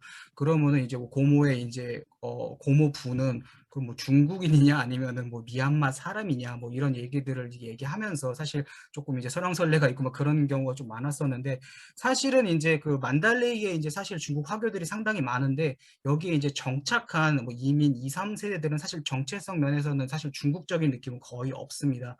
그래서 더욱 이번 그 쿠데타 사태에 있어서 지금 미얀마 버마 시민들과도 함께하는 것도 있고 사실은 지금 이제 국제사회에서 이제 안보리에서 특히 중국이 지금 이제 거부권을 행사하면서 반중 정세가 엄청 강화되고 있는데 미얀마 내부에서도 그렇기 때문에 오히려 더욱더 나는 중국의 뭐 일단 뭐 피는 중국 사람이긴 하지만 나의 정체성과 나의 종교 그리고 이제 문화적인 이 베이스는 나는 미얀마에 있다, 버마에 있다라는 거를 많이 더 표출을 하려고 하고 있고 그렇기 때문에 오히려 더 열성적으로 시위에 나서는 이제 화교 출신 중국인 2, 3세들이 지금 많은 상황입니다. 특히 이제 만달레이에서 이제 Everything Will Be Okay 그 이제 검은색 옷 입고 이제 시위에서 사망한 이제 째신이라는 이제 여성 같은 경우도 이제 중국인 이민 3세고, 그리고 이 양곤에서 이제 의사 이제 남자분이 이제 사실 전면에서 이제 나서가지고 그렇게 하기가 좀 쉽지 않은데, 어쨌든 의사라는 어떤 사회적 고위층의 그런 걸 다 내려놓고 앞에서 시위대에서 나섰던 그분도 사실 중국인 이민 3세였거든요. 오히려 본인들의 이런 정체성을 중국의 것이 아닌 나는 이제 미얀마 사람이다라는 걸 더 표출하고 싶어서 훨씬 더 이제 지금 현재 그 미얀마 민주화 혁명에 많이 참여하는 부분들이 있다고 저는 좀 생각을 하고, 그리고 이제 지금 얘기하는 이런 뭐 연방 정부 그리고 이제 연방 국가 체제에 있어서도 이 중국 분들이 훨씬 더 많이 동의를 합니다. 왜냐하면은 어쨌든 피는 중국인 피가 흐르기 때문에 이게 점점 더 이제 다문화 사회가 되고 많은 가치들이 이렇게 잘 이제 융합되는 이런 사회가 돼야지 그분들도 생활하는 게 더 편하기 때문에, 그런 여러 가지 이제 생각들이 좀 겹쳐져서 중국 분들이 더 활발하게 지금 민주화 운동에 참여하고 있다고 생각을 좀 합니다. 네, 이렇게 답변 드리겠습니다. 네, 고맙습니다. 다음으로 나연필 국장님, 네, 답변 부탁드리겠습니다. 일단 미얀마 군부가 지금 한국에 지금 미얀마 활동가 분들한테 수배령 내려 있죠. 근데 이제 그분들은 걱정을 안 하셔도 되는 게요. 아마 얀네트 회장님은 난민 인정 받으셨고, 또 정부에서 그 미얀마 분들에 대해서 인도적 특별 체류 말씀하셨고, 또 보통 이런 거 하면 시민들 반응이 원래 안 좋은데 이분 관련해서는 별로 없으셔가지고, 오히려 이제 이번 계기로 그분들이 또 본국으로 자유롭게 돌아가시면 좋겠지만, 설사 좀 당분간 못 가신다 하더라도 좀 그 인도적 특별 체류 선례로 좀 남아서 앞으로 좀 이제 비슷한 일이 벌어졌을 때 한국에 계신 분들이 또 안전할 때까지 한국에 머무를 수 있는 그런 좋은 선례가 됐으면 좋겠습니다. 그래서 그분들 안전 문제는 특별히 그렇게 큰 문제는 없는 것 같고요.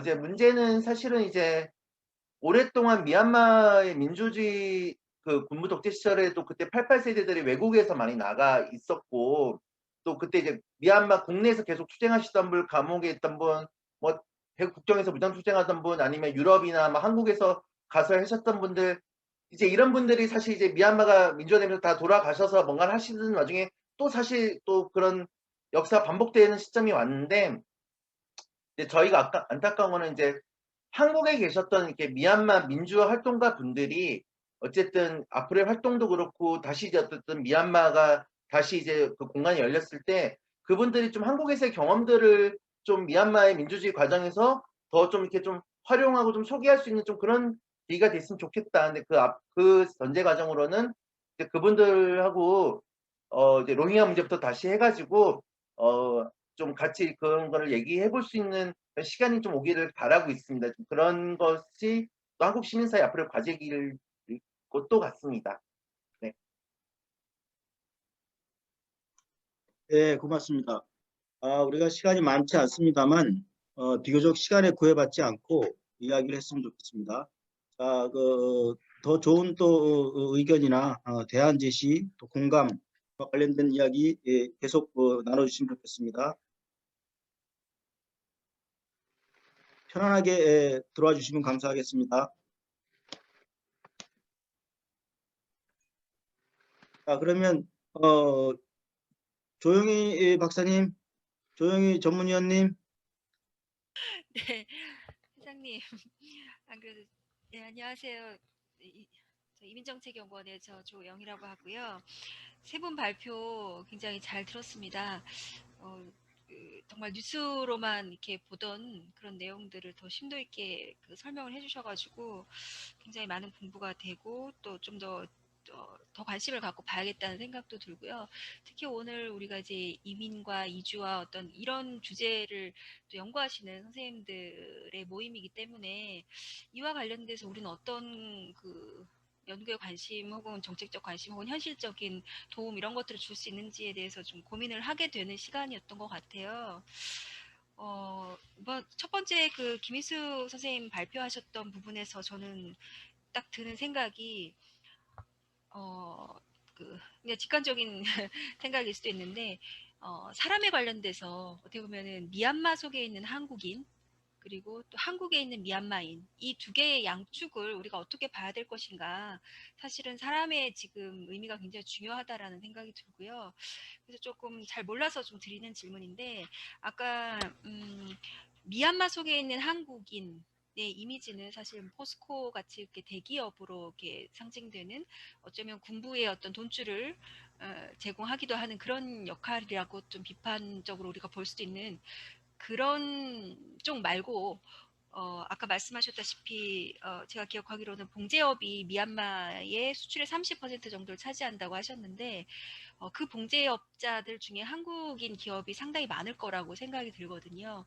그래서 그런 중소기업들은 그 현지 사회에서 어떤 식의 영향을 미치고 있는 것인지 좀 궁금하고요. 또 대기업과는 좀 별개의 문제로 그게 또 궁금하고 또 하나는 반대측에서 그럼 한국 내에 있는 미얀마 사람들은 그럼 어떤 사람들인가 라는 생각이 들었어요. 그래서 아까 소개하셨던 그 행동하는 미얀마 청년 연대 제가 그래서 발표하신 중에 이제 인터넷으로도 좀 찾아보고 했거든요. 그래서 좀 몰랐던 사실들을 좀 보게 됐는데 지금 발표하시는 중에 제가 이렇게 통계를 이렇게 찾아보니까 최근 출입국 통계에서 미얀마 출신 이주노동자가 이제 한 22,000명 정도 되는 것 같고요.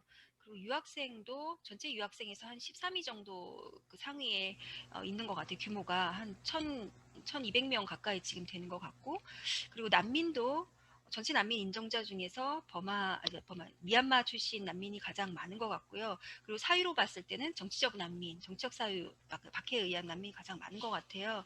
그래서 이들이 한국 내에 있는 미얀마인이라고 생각을 했을 때 지금 이 사태에 대응하는 그 국내에서 행동하는 미얀마 청년 연맹은 누구로 구성이 되어 있고 어떻게 구성이 되어 있고 어떻게 활동하고 있는 것인지 좀 그 구체적인 팩트들이 조금 궁금하더라고요. 뉴스들을 찾아보니까 되게 간단하게만 나와 있어서 선생님이 알고 계시는 것보다는 굉장히 얕은 그 정보일 것 같아서 한번 궁금해서 여쭤보는 거고요. 그래서 결국 아까 그 최신배 선생님하고 남편 선생님 말씀하신 중에는 이제 시민사회의 역할이 되게 중요할 것 같고 또 이제 또 이런 쿠데타를 겪으면서 버마에 굉장히 소수민족이 많잖아요. 제가 정확히 알고 있는지 모르겠지만 300여 소수민족이 있다라고는 알고 있는데 그 어떤 소수민족을 바라보는 그 버마 그 주 종족의 어떤 관점 이런 것들도 변화하고 있어서 이 난민 문제에 있어서도 앞으로 좀 큰 어떤 변화들이 있지 않을까라는 생각이 좀 들거든요. 그래서 우리는 어떤 식으로 난민 문제에 대해서 좀 더 대응을 했으면 좋겠는지 한번 의견을 여쭙고 싶고요. 지금 아무래도 국제적인 여론이 굉장히 관심을 가지고 있기 때문에 정부에서도 난민 인정까지는 아니지만 이제 인도적 체류라는 그런 제도를 통해서 굉장히 유연하게 대응을 하고 있는 걸로 보이거든요. 그래서 앞으로 좀 전망 이런 부분들에 대해서도 좀 한번 여쭤보고 싶어요. 지금 재정착 난민 같은 경우에도 이제 미얀마 출신 카렌족 소수민족들로 거의 구성이 되어 있고 지금 한 150여 명 정도가 이미 카렌족 난민들이 들어와 있잖아요. 그래서 이런 부분들이 지금 이 쿠데타를 계기로 해서 소수민족과 버마 주민족 사이의 어떤 경계가 조금 예전과 달라지는 모습 혹은 특히 또 뭐 로힝야에 대한 그런 모습까지도 조금 달라진다라고 한다면 이것이 주는 아시아 지역으로의 어떤 그 난민 배출 요인이라든지 또 한국에 주는 압력 이런 변화 또 우리는 어떻게 대응하면 좋을지 좀 굉장히 좀 큰 변환점이 될 수 있을 것 같다는 점에서 좀 의견을 여쭙고 싶습니다. 네. 중원부원한 것 같아요. 죄송해요. 네. 지금 조영희 전문위원님께서 사실은 굉장히 화두가 될 수 있는 질문을 하셨습니다. 이제 김희숙 박사님이나 우리 최진배 선생님이나 나연필 국장님이 혹시 답변하실 수 있으신 내용이 있으시면 해주시면 좋겠습니다. 그리고 차영호 부사관님 지금 들어와 계신가요?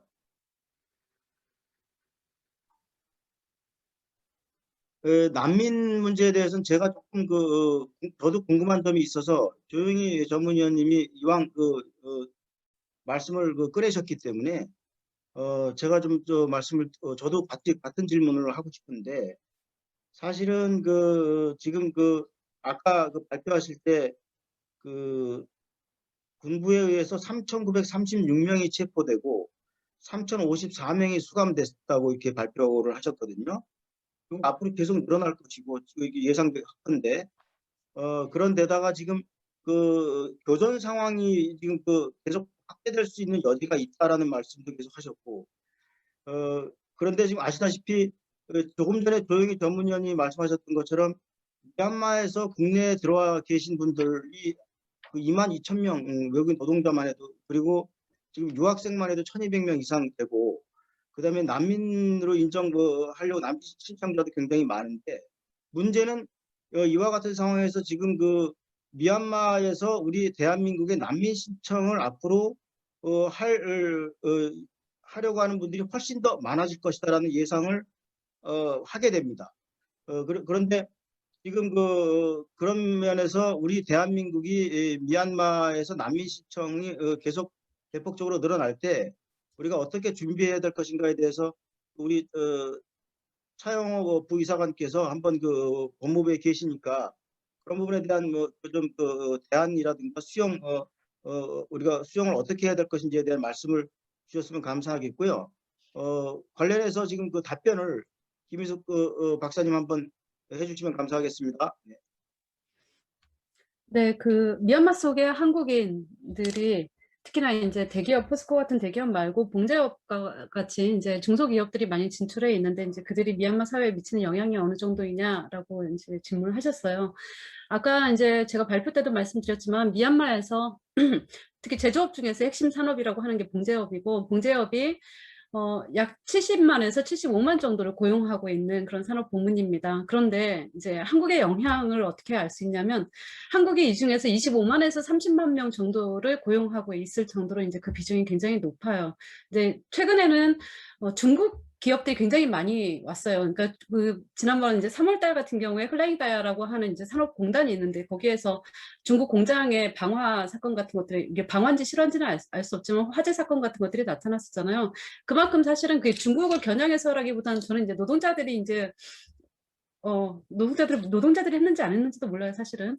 근데 어쨌거나 그만큼 중국 공장들이 굉장히 많이 들어와 있고, 봉제업 같은 경우는 이제 중국이 잠식하고 있는 그 지분들이 굉장히 많아지고 있어요. 그럼에도 불구하고 한국 기업들이 굉장히 많아요. 그래서 이제 미얀마는 이제 마지막 개척지라고 할 정도로 중국에서 베트남으로 가거나 인도네시아 가거나 방글라데시 갔던 사람들이 인건비가 상승하니까 다 이제 미얀마로 들어와가지고 미얀마에 그렇게 이제 봉제업들이 많이 생기게 된 것입니다. 근데 최근에는 이제 코로나 때 많이 빠져나가기도 했고요. 그 다음에 지금 현재 미얀마 군부가 시위자들을 이제 탄압한다는 명분으로 공장에 막 난입하고 이래가지고 공장 가동이 굉장히 어려운 상황이라고 합니다.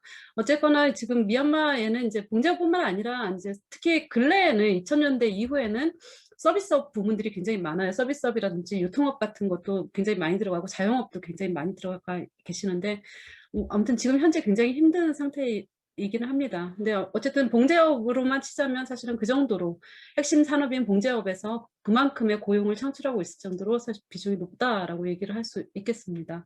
그 다음에 이제 한국에 와 있는 이제 미얀마 사람들은 어떤 사람들인가 했을 때 이제 아까 말씀하셨던 것처럼 이주 노동자들이 가장 많죠. 그리고 이제 유학생들이 많은데 행동하는 미얀마 청년연대라는 것도 이제 제가 아까 유학생들 모임이라고 했는데 유학생뿐만 아니라 이제 그 노동자들도 같이 있어요. 이제 공통 기반은 청년이라는 거죠. 미얀마에 와 있는 청년들. 그리고 미얀마에 와 있는 사람들은 대부분 다 청년이에요. 왜냐하면 노동자들을 우리나라의 이주 노동자들을 받아들일 때 대부분 다 젊고 건장한 사람들을 받아들이잖아요. 그렇기 때문에 한국에 와 있는 노동자들 자체가 다 청년들일 수밖에 없는 그런 거죠. 그래서 그들은 이제 노동자이면서 청년이고 또 때로 이제 유학생들도 포함되어 있기도 하고 그런 구성을 가지고 있습니다. 네, 저는 답변을 여기서 간단히 마치도록 하겠습니다. 차영호 부이사관님, 오늘 그 조영희 그 전문위원께서 난민과 관련된 이슈에 대해서 말씀을 주셨습니다. 저도 사실 궁금한 게 지금 얼마 전에 법무부에서 미얀마에서 국내 체류하고 계신 분들에 대한 인도적 체류 연장에 대한 발표를 했는데요. 이제 거기에 더불어서 앞으로 난민이 굉장히 미얀마에 계신 분들이나 여기 계신 분들이나 난민 신청을 많이 할 수 있는 여지가 계속 높아질 텐데 이에 대한 우리 법무부의 어떤 수용 태세라든가 준비 내지는 어떤 생각이 어떤지 좀 궁금합니다. 혹시 조금이라도 말씀 주실 수 있으면 감사하겠습니다. 우리 말씀을 드리겠습니다. 목소리 들리시나요? 네, 잘 들립니다. 미얀마 사태 대응에서 우리 한국 정부가 어떤 그 나라의 난민을 받아들이겠다 이렇게 공격적으로 적극적으로 나가기는 좀 어려울 겁니다. 기본적으로 최근에 대만이라든지 이런 다른 나라 사례들도 있듯이 또 기본적으로 국제관계에서도 중국과의 관계가 있어서 적극적으로 영국처럼 한 6개월 전쯤에 영국처럼 적극적으로 난민을 받아들이겠다라고 발표를 할 수 있는 우리나라는 그런 사정은 아닌데요. 우리 이제 난민법상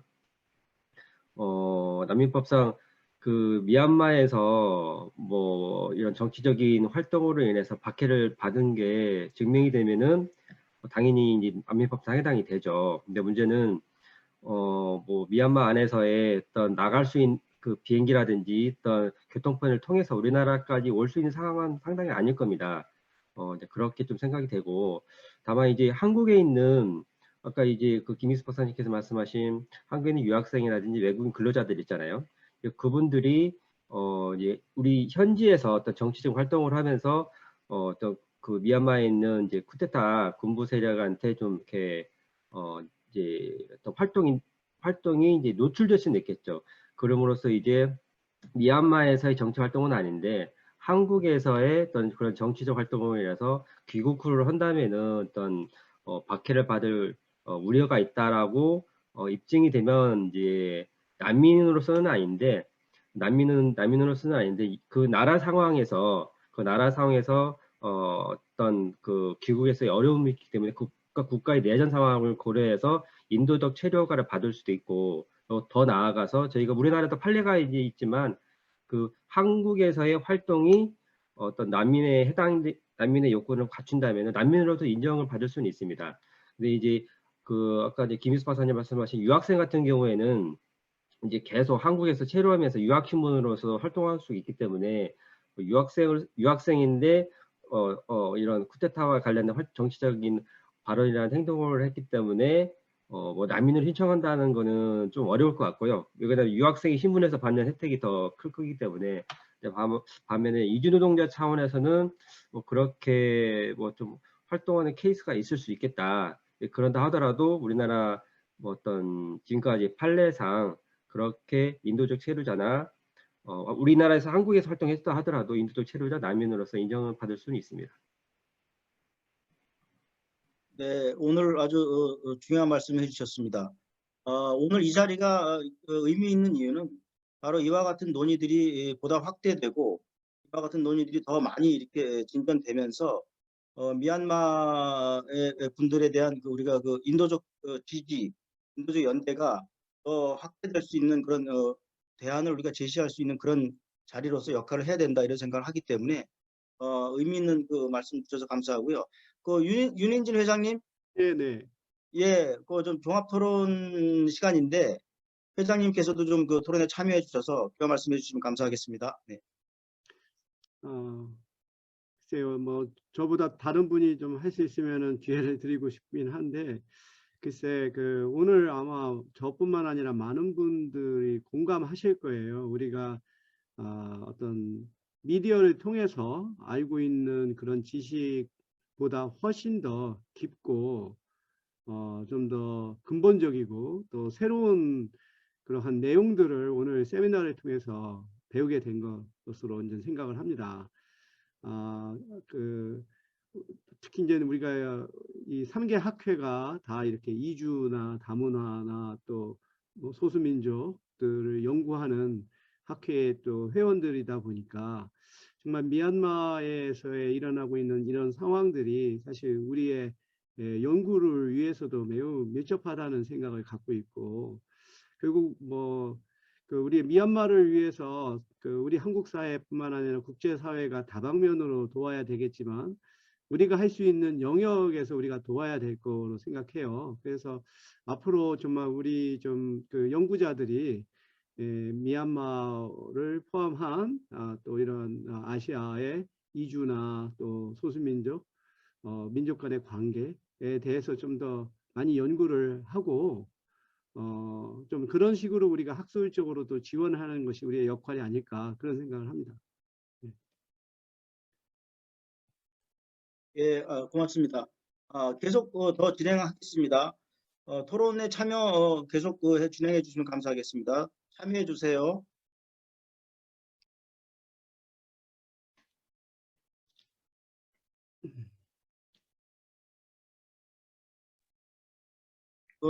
편안하게 하시고 싶은 말씀 해주시면 감사하겠습니다.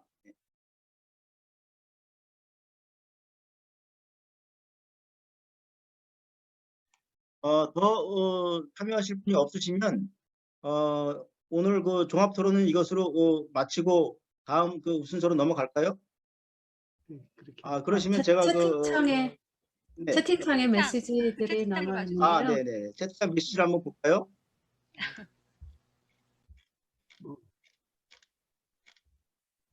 네, 저한테 하시는 질문인 것 같은데요. 네. 글이 길어가지고 제가 좀 읽는데 시간이 걸리는데요. 최진배 선생님께서도 말씀하셨지만요.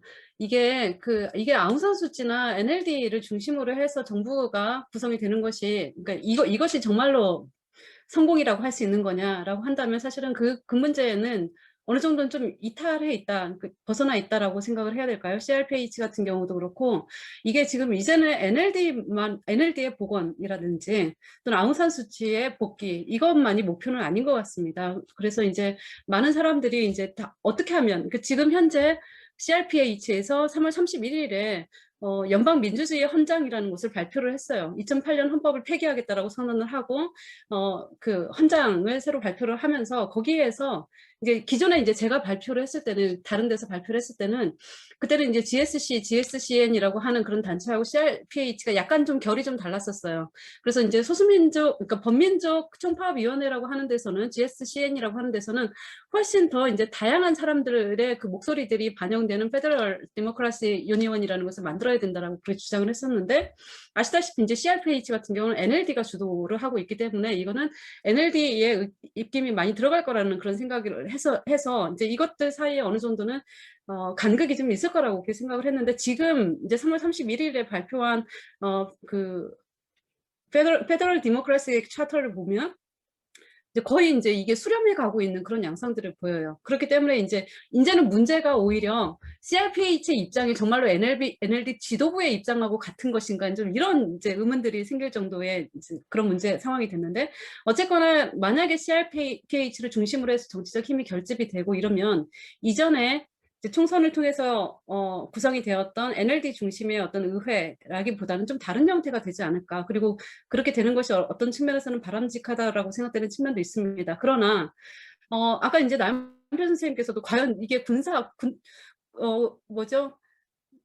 장비, 무기 같은 것들을 사는데 이렇게 돈을 지원하는 것이 맞느냐, 연방군을 창설하는 것이 맞느냐라고 하면 그건 이제 저는 좀 회의적입니다. 사실 여러분들도 아시겠지만 미얀마의 근대 국가라는 게 사실은 군대를 통해서 이룩되었다라고 해도 과언이 아닙니다. 실제로 이제 쿠데타가 사실 많이 알려지기로는 3번이라고 하는데 62년부터 세가지고 3번이라고 하는데요. 실제로는 58년에도 거의 압박해가지고 우누 총리를 이제 압박해서 사실 그때 쿠데타가 한 번 더 있었던 셈이고, 그때 이제 엥사웅 아소야라고 해요. 집을 지키는, 그러니까 케어테이커 이제 거버먼트라고 하는데요. 그런 과도 정부가 한번 구성이 됐었고, 그 내인 아래서 총선이 한번 치러졌었습니다. 그래서 이제 우누가 다시 복귀를 했는데 그게 이제 마음에 들지 않았기 때문에 이제 62년에 이제 본격적으로 쿠데타를 일으켜가지고 그때부터 이제 우리가 쿠데타 횟수로 세는 거예요. 근데 그렇게 58년에 쿠데타를 통해서 그 내윈이 군부가 정부를 관리할 수 있었던 거는 그때 당시에 독립 이후에 굉장히 혼란이 계속되었던 상황에서 군부가 그것을 바로잡아줄 수 있는, 그래서 안정을 줄 수 있는 존재라는 그런 인식들이 존재했었기 때문입니다. 그래서 그런 정당성을 가지고 있고, 그로부터 계속 70여 년 동안에 미얀마 군부는 계속 그것을 이제 자신들의 존재 이유라고 설명을 하고 있는 것이죠. 그런데 이제 다시 연방군을 창설해야 된다라는 그런 논의들은 어쨌거나 미얀마 사회라는 게 안정을 찾기 위해서는 무력에 의존할 수밖에 없다라는 그런 담론들을 계속 만들어갈 수 있는 우려가 있기 때문에 그거는 일정 정도는 경계해야 될 그런 필요가 있다라고 생각을 하고 있습니다. 그래서 이게 굉장히 중요한 과제라고 생각해요. 어떻게 하면 그 CRPH가 지금 현재 막 급물살을 타고 있다라고 하죠. 뭐 80% 이상 연방군 창설에 관한 논의가 이루어졌다라고 얘기를 하는데 저는 좀 사실 그게 굉장히 좀 우려스러운 상황입니다. 그렇기 때문에 국제사회에서 이제 R2P를 통한 이제 무력 개입이라든지 뭐 이런 정도까지는 굉장히 어렵겠지만 어떻게든 방법을 찾아내야 될 그런 필요가 있다라고 그렇게 생각을 하고 있습니다. 아무튼 어렵고 이제 이게 어떻게 가야 될지는 잘 모르겠지만 군사력을 통해서 다시 한번 그것을 군부에 대항해서 성공시키는 것은 저는 이렇게 제대로 된 성공이라고는 보기가 좀 어렵지 않을까. 그러기에는 너무나 많은 피를 흘려야 되고 너무나 많은 사람들이 고통을 당하게 될 것이기 때문에 저는 걱정이 많습니다. 뭐 대강 이 정도로 답변을 해도 될까요? 네. 네, 고맙습니다. 혹시 또 답변에 가름하는 말씀 주실 수 있으신가요? 우리 최진배 선생님. 네. 네, 사실은 방금 이제 김희숙 박사님께서 말씀하신 것처럼 이렇게 무력에 의해서 이거를 다시 이제 전복을 해서 이전 체제로 돌아간다던가 아니면 이제 새로운 이제 국가 모델을 건설한다는 게 사실 어떻게 보면 되게 감정적인 부분에서는 이제 동조를 해주고 싶고 응원해주고 싶은 부분이 많긴 하지만 말씀하신 것처럼 사실 문제가 많은 것은 확실하거든요. 그리고 일단 기본적으로 이제 연방군이라는 그것을 이제 창설하기까지 과정이 순탄하지도 않을 것이고 창설을 해서 정말 피해 내전을 치러서 성공을 한 다음에도 사실 문제가 되는 게 기본적으로 이제 이 소수민족들이 되게 오랜 기간 동안 거의 이제 60년, 70년 동안 이제 계속 이제 예전에는 반군이었죠. 그런 이제 반정부 활동을 해왔던 이유가 그들이 이제 각자 원하는 바들이 있기 때문에 이걸 해왔었고 이게 이제 CRPH 주도 하에서 충족될 것인가라는 것은 또 별개의 문제이기 때문에 이제 이후에 또 다른 내전이 발생하거나 또 다른 갈등이 더 첨예화될 수 있는 문제가 있다고 저는 생각을 합니다. 때문에 이제 좀 어느 정도 절충이 돼서 이제 국제사회가 필요한 부분들에 있어서는 확실하게 개입을 하고 그거를 이제 완화시켜줄 수 있는 것들은 조금 더 고민을 해야 할 부분이 있을 것 같습니다. 네, 이상입니다. 네, 지금 한기덕 토론 참여하신 분이 채팅창에 남겨주신 글에 이런 글이 있습니다. 이러한 과정에도 불구하고 새로운 임시정부, 연방정부나 연방군 창설 이후 내전으로 진행된다면 성공적으로 진행되어 혁명이 이루어진다고 해도 군 중심의 혁명이 아닌가, 민주화라는 행보의 결말로 이어질까라는 걱정, 의문이 있다 말씀하셨는데 지금 두 분 전문가분들의 말씀이 이 부분에 대한 답변을 드렸다 생각합니다. 저도 사실은 아까 그 전문가 분들의 그 발표를 들으면서 굉장히 경계해야 되고 주목하면서 이거 어떻게 정말 이 문제를 우리가 풀어가고 지지와 연대를 보일까 생각했을 때 저는 사실 촛불혁명의 산 역사가 우리한테 보여준 것처럼 그렇게 들불처럼 내전의 상황이라든가 군사적 충돌이나 민족 간의 충돌의 상황이 아닌 들불처럼 일어나는 촛불혁명과 같은 그런 상황으로 문제를 확대하고 확산해서 문제를 해결할 수 있으면 얼마나 좋을까라는 희망을 가지고 있습니다. 어쨌든 뭐 제 말씀은 이 정도로 하고 뭐 아마 시간이 좀 많이 지났기 때문에 한 분 정도 더 저희가 그 토론 참여를 한번 받았으면 합니다.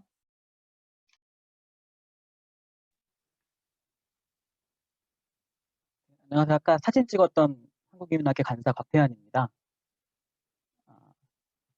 바로 좀 말씀을 드리겠습니다. 미얀마 사태를 보면서 일단 굉장히 큰 안타까움을 느낍니다. 제가 조금 더 용기가 있었다면, 청년 정신이 좀 더 살아 있었다면, 비록 제가 사격 실력은 굉장히 부족하지만 또 예비역 공군 대위로서 체계발화와 같은 그런 길을 걸었을지도 모르겠다 그런 생각을 했습니다. 제 지도 교수님 강의에서 윤인진 교수님이신데 태도라는 것이 결국 자신의 이익과 결부될 때 바뀐다는 이론을 들은 적이 있습니다. 이익이라는 것이 결국은 살아있어야 누릴 수 있는 것인데 하나밖에 없는 자신의 삶, 그것을 담보로 민주화를 쟁취하기 위해서 피를 흘린다는 것이 존경 그 이상의 감정을 느끼게 합니다. 그러나 이제 현재 상황을 볼 때 독일의 법학자라고 하던데 카를 슈미트라는 분이 했던 이야기가 떠오릅니다. 그 어떤 가치가 살아남는 것보다 중요하겠는가? 현 사태에서 중요한 것은 살아남는 것인 것 같습니다. 마음속에 민주화의 씨앗을 배태한 미얀마 국민들을 살려내는 것이 굉장히 중요한 것이라고 생각을 합니다. 현재 미얀마의 국민소득이 한 1,500불 정도라고 제가 검색을 해보니까 나오는데 헌팅턴 교수가 제3의 물결에서 주창을 하고 아담 셰브로스키라든지 파리데 자카리아라든지 그런 분들이 굉장히 지지했던 민주평화론에 대한 어떤 담론을 좀 돌이켜볼 필요가 있겠다는 생각이 들었습니다. 그러니까 민주평화론에 대한 회의가 물론 존재하지만 그 민주화의 요건이 현 시점에서는 조금 어렵다는 그런 생각이 좀 드는데 중재에 의한 현사태 후 중단, 더 이상의 살상이 멈춰지는 것이 가장 현실적인 출구 전략일 것 같습니다. 이러한 방식으로의 문제 해결이 될 가능성은 얼마나 있을까? 물론 우리의 어떤 우리와 같은 외국인의 또 외국의 지지는 계속해서 지속되어야 할 것입니다. 그러나 이 어떤 외부 세계에서의 어떤 중재, 군부와 어떤 시민 사이에서의 어떤 중재를 통해서 이러한 살상이 멈춰지는, 이러한 사태들이 멈춰지는 그러한 가능성은, 그러한 출구 전략은 어떻게 가능할지, 가능한 수준은 어느 정도인지 좀 궁금합니다. 세 분 모두에게 좀 질문 드리고 싶습니다. 네, 질문 감사합니다. 답변해 주시면 고맙겠습니다.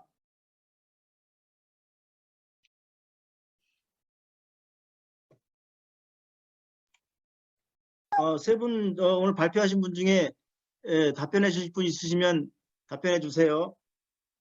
제가 말씀드리면 그게 답변 저도 너무 좀 하고 싶어요. 사실은 너무 어렵습니다. 네. 뭐 선생님 말씀하셨던 것처럼 뭐 그런 생각을 다 해봤죠. 뭐 예전 스페인 내전처럼 뭐 코로나만 아니면 뭐 한국 사람들이 가서 이렇게 시민군으로 도와주고 싶다는 말씀, 뭐 그런 그 심정이 너무 이해가 되는데요. 근데 정말 모르겠습니다. 네, 이렇게 사실 미얀마가 이웃나라가 아닌데, 한국의 이웃나라도 아닌데 이렇게까지 정말 한국 시민들이 정말 마음으로 정말 너무너무 도와드리고 싶어하고 이렇게까지 정말 많이 하고 계시는데, 저는 일단은 한국에서 할 수 있는 일을 먼저 하자. 그건 제일 먼저가 한국 기업과 관련된 문제인 것 같습니다. 기업에 관련돼서 어쨌든 한국 시민들이 최대한 이번에 문제에 대해서 한번 최대한 그런 기업의 투자 문제에 대해서 좀 룰을 좀 만드는 것이 일단 제일 필요할 것 같고요. 그 봉제업 잠깐 말씀드리면 사실 그 역할을 했죠. 왜냐하면 한국 봉제 공장에서 파업하던 여성 노동자들이 그렇게 단련되셔가지고 이번에 시위 나오신 것 같아요. 제가 보기에는 제가 아까도 말씀드린 그런 일을 하기 때문에 미얀마에서 그 여성 노동자들이 한국 공장에서 파업하다가 경찰한테 얻어맞고 용역한테 막 끌려나가고 이런 예전 투쟁했던 그 경험들 다 있으시거든요. 그러면서 단련되셨던 분들이 시위에 앞서 서셨던 것 같습니다. 그래서 저는 어쨌든 지금 미얀마 시위에 앞선 쪽에 있는 이 여성 노동자들 계속 이렇게 좀 지켜보고 또 한국에서 특히나 이제 계신 분들하고 계속 지금 이 연대권 계속 하면서 같이 좀 토론 많이 하고 지지할 수 있는 방법, 한국에서 할 수 있는 방법들 많이 좀 찾아나가는 것밖에 사실 없지 않나 싶습니다. 네.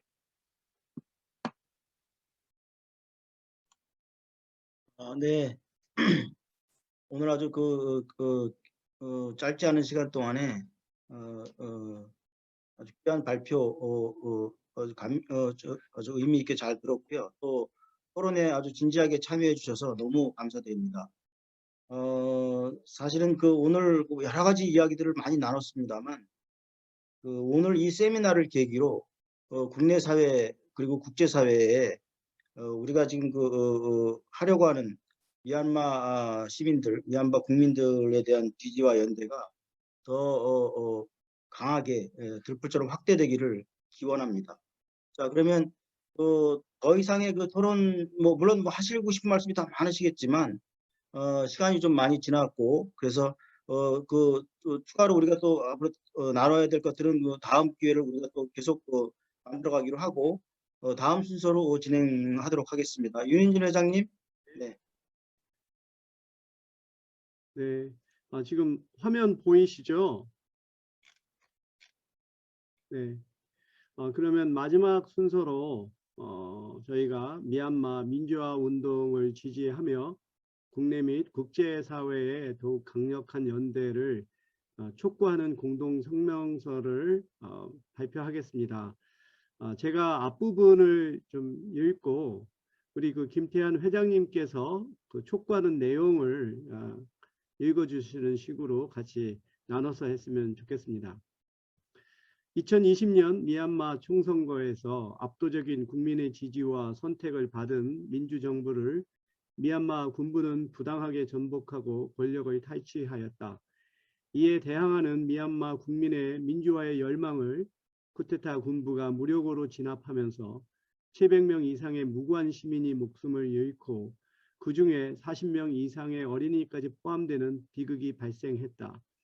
이러한 사실에 우리는 경악과 함께 슬픔을 금치 못하고 미얀마 군부의 반인류적 범죄 행위에 분노한다.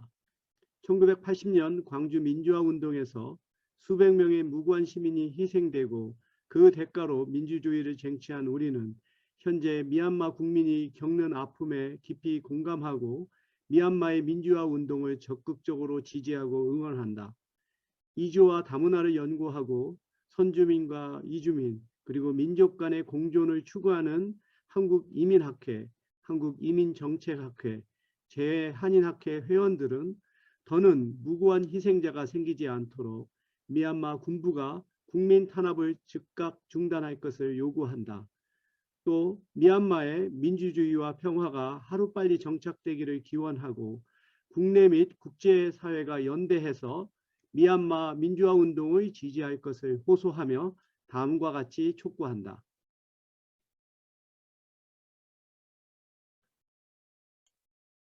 첫째, 미얀마 군부는 무고한 민주시민과 소수민족에 대한 유혈 진압과 살상을 즉각 중단하라.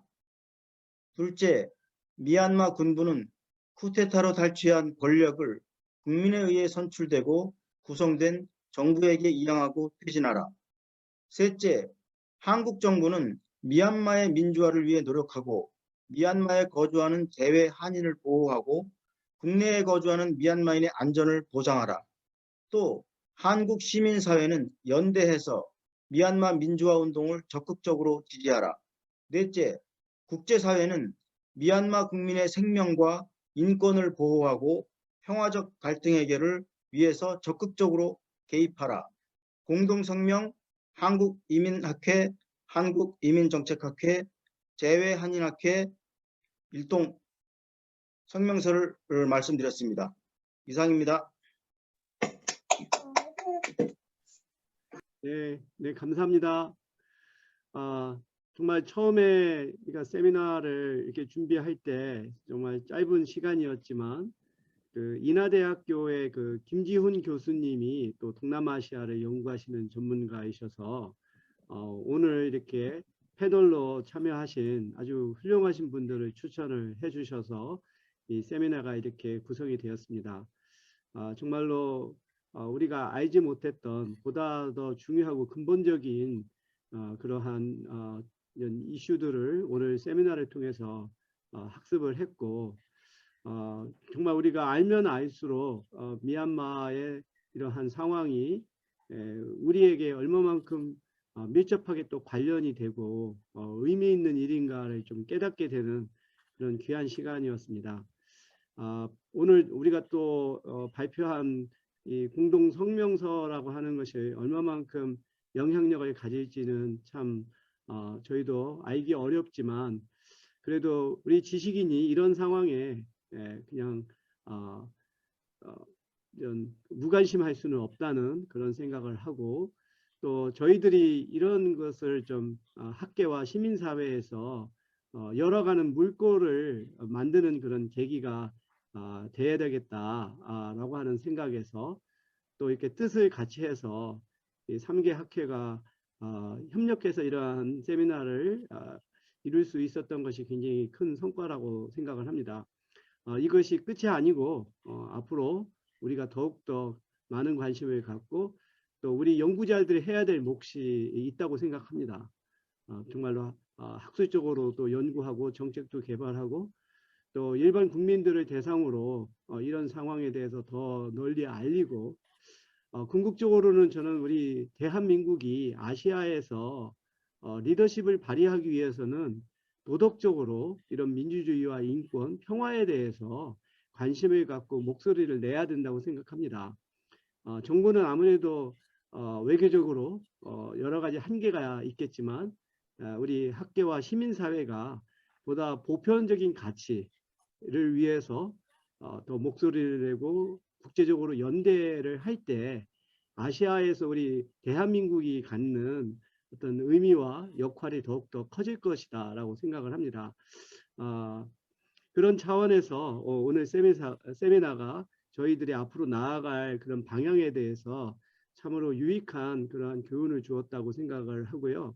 늦은 시간까지 이렇게 참여해 주신 우리 발표해 주신 그 전문가들 또 우리 사회를 맡아주신 김태한 교수님 그리고 송성원 회장님 또 박우 교수님 그리고 또 함께 이렇게 청중으로서 참여해 주신 모든 분들께 감사하면서 오늘 전문가 세미나를 마치도록 하겠습니다. 네, 감사합니다.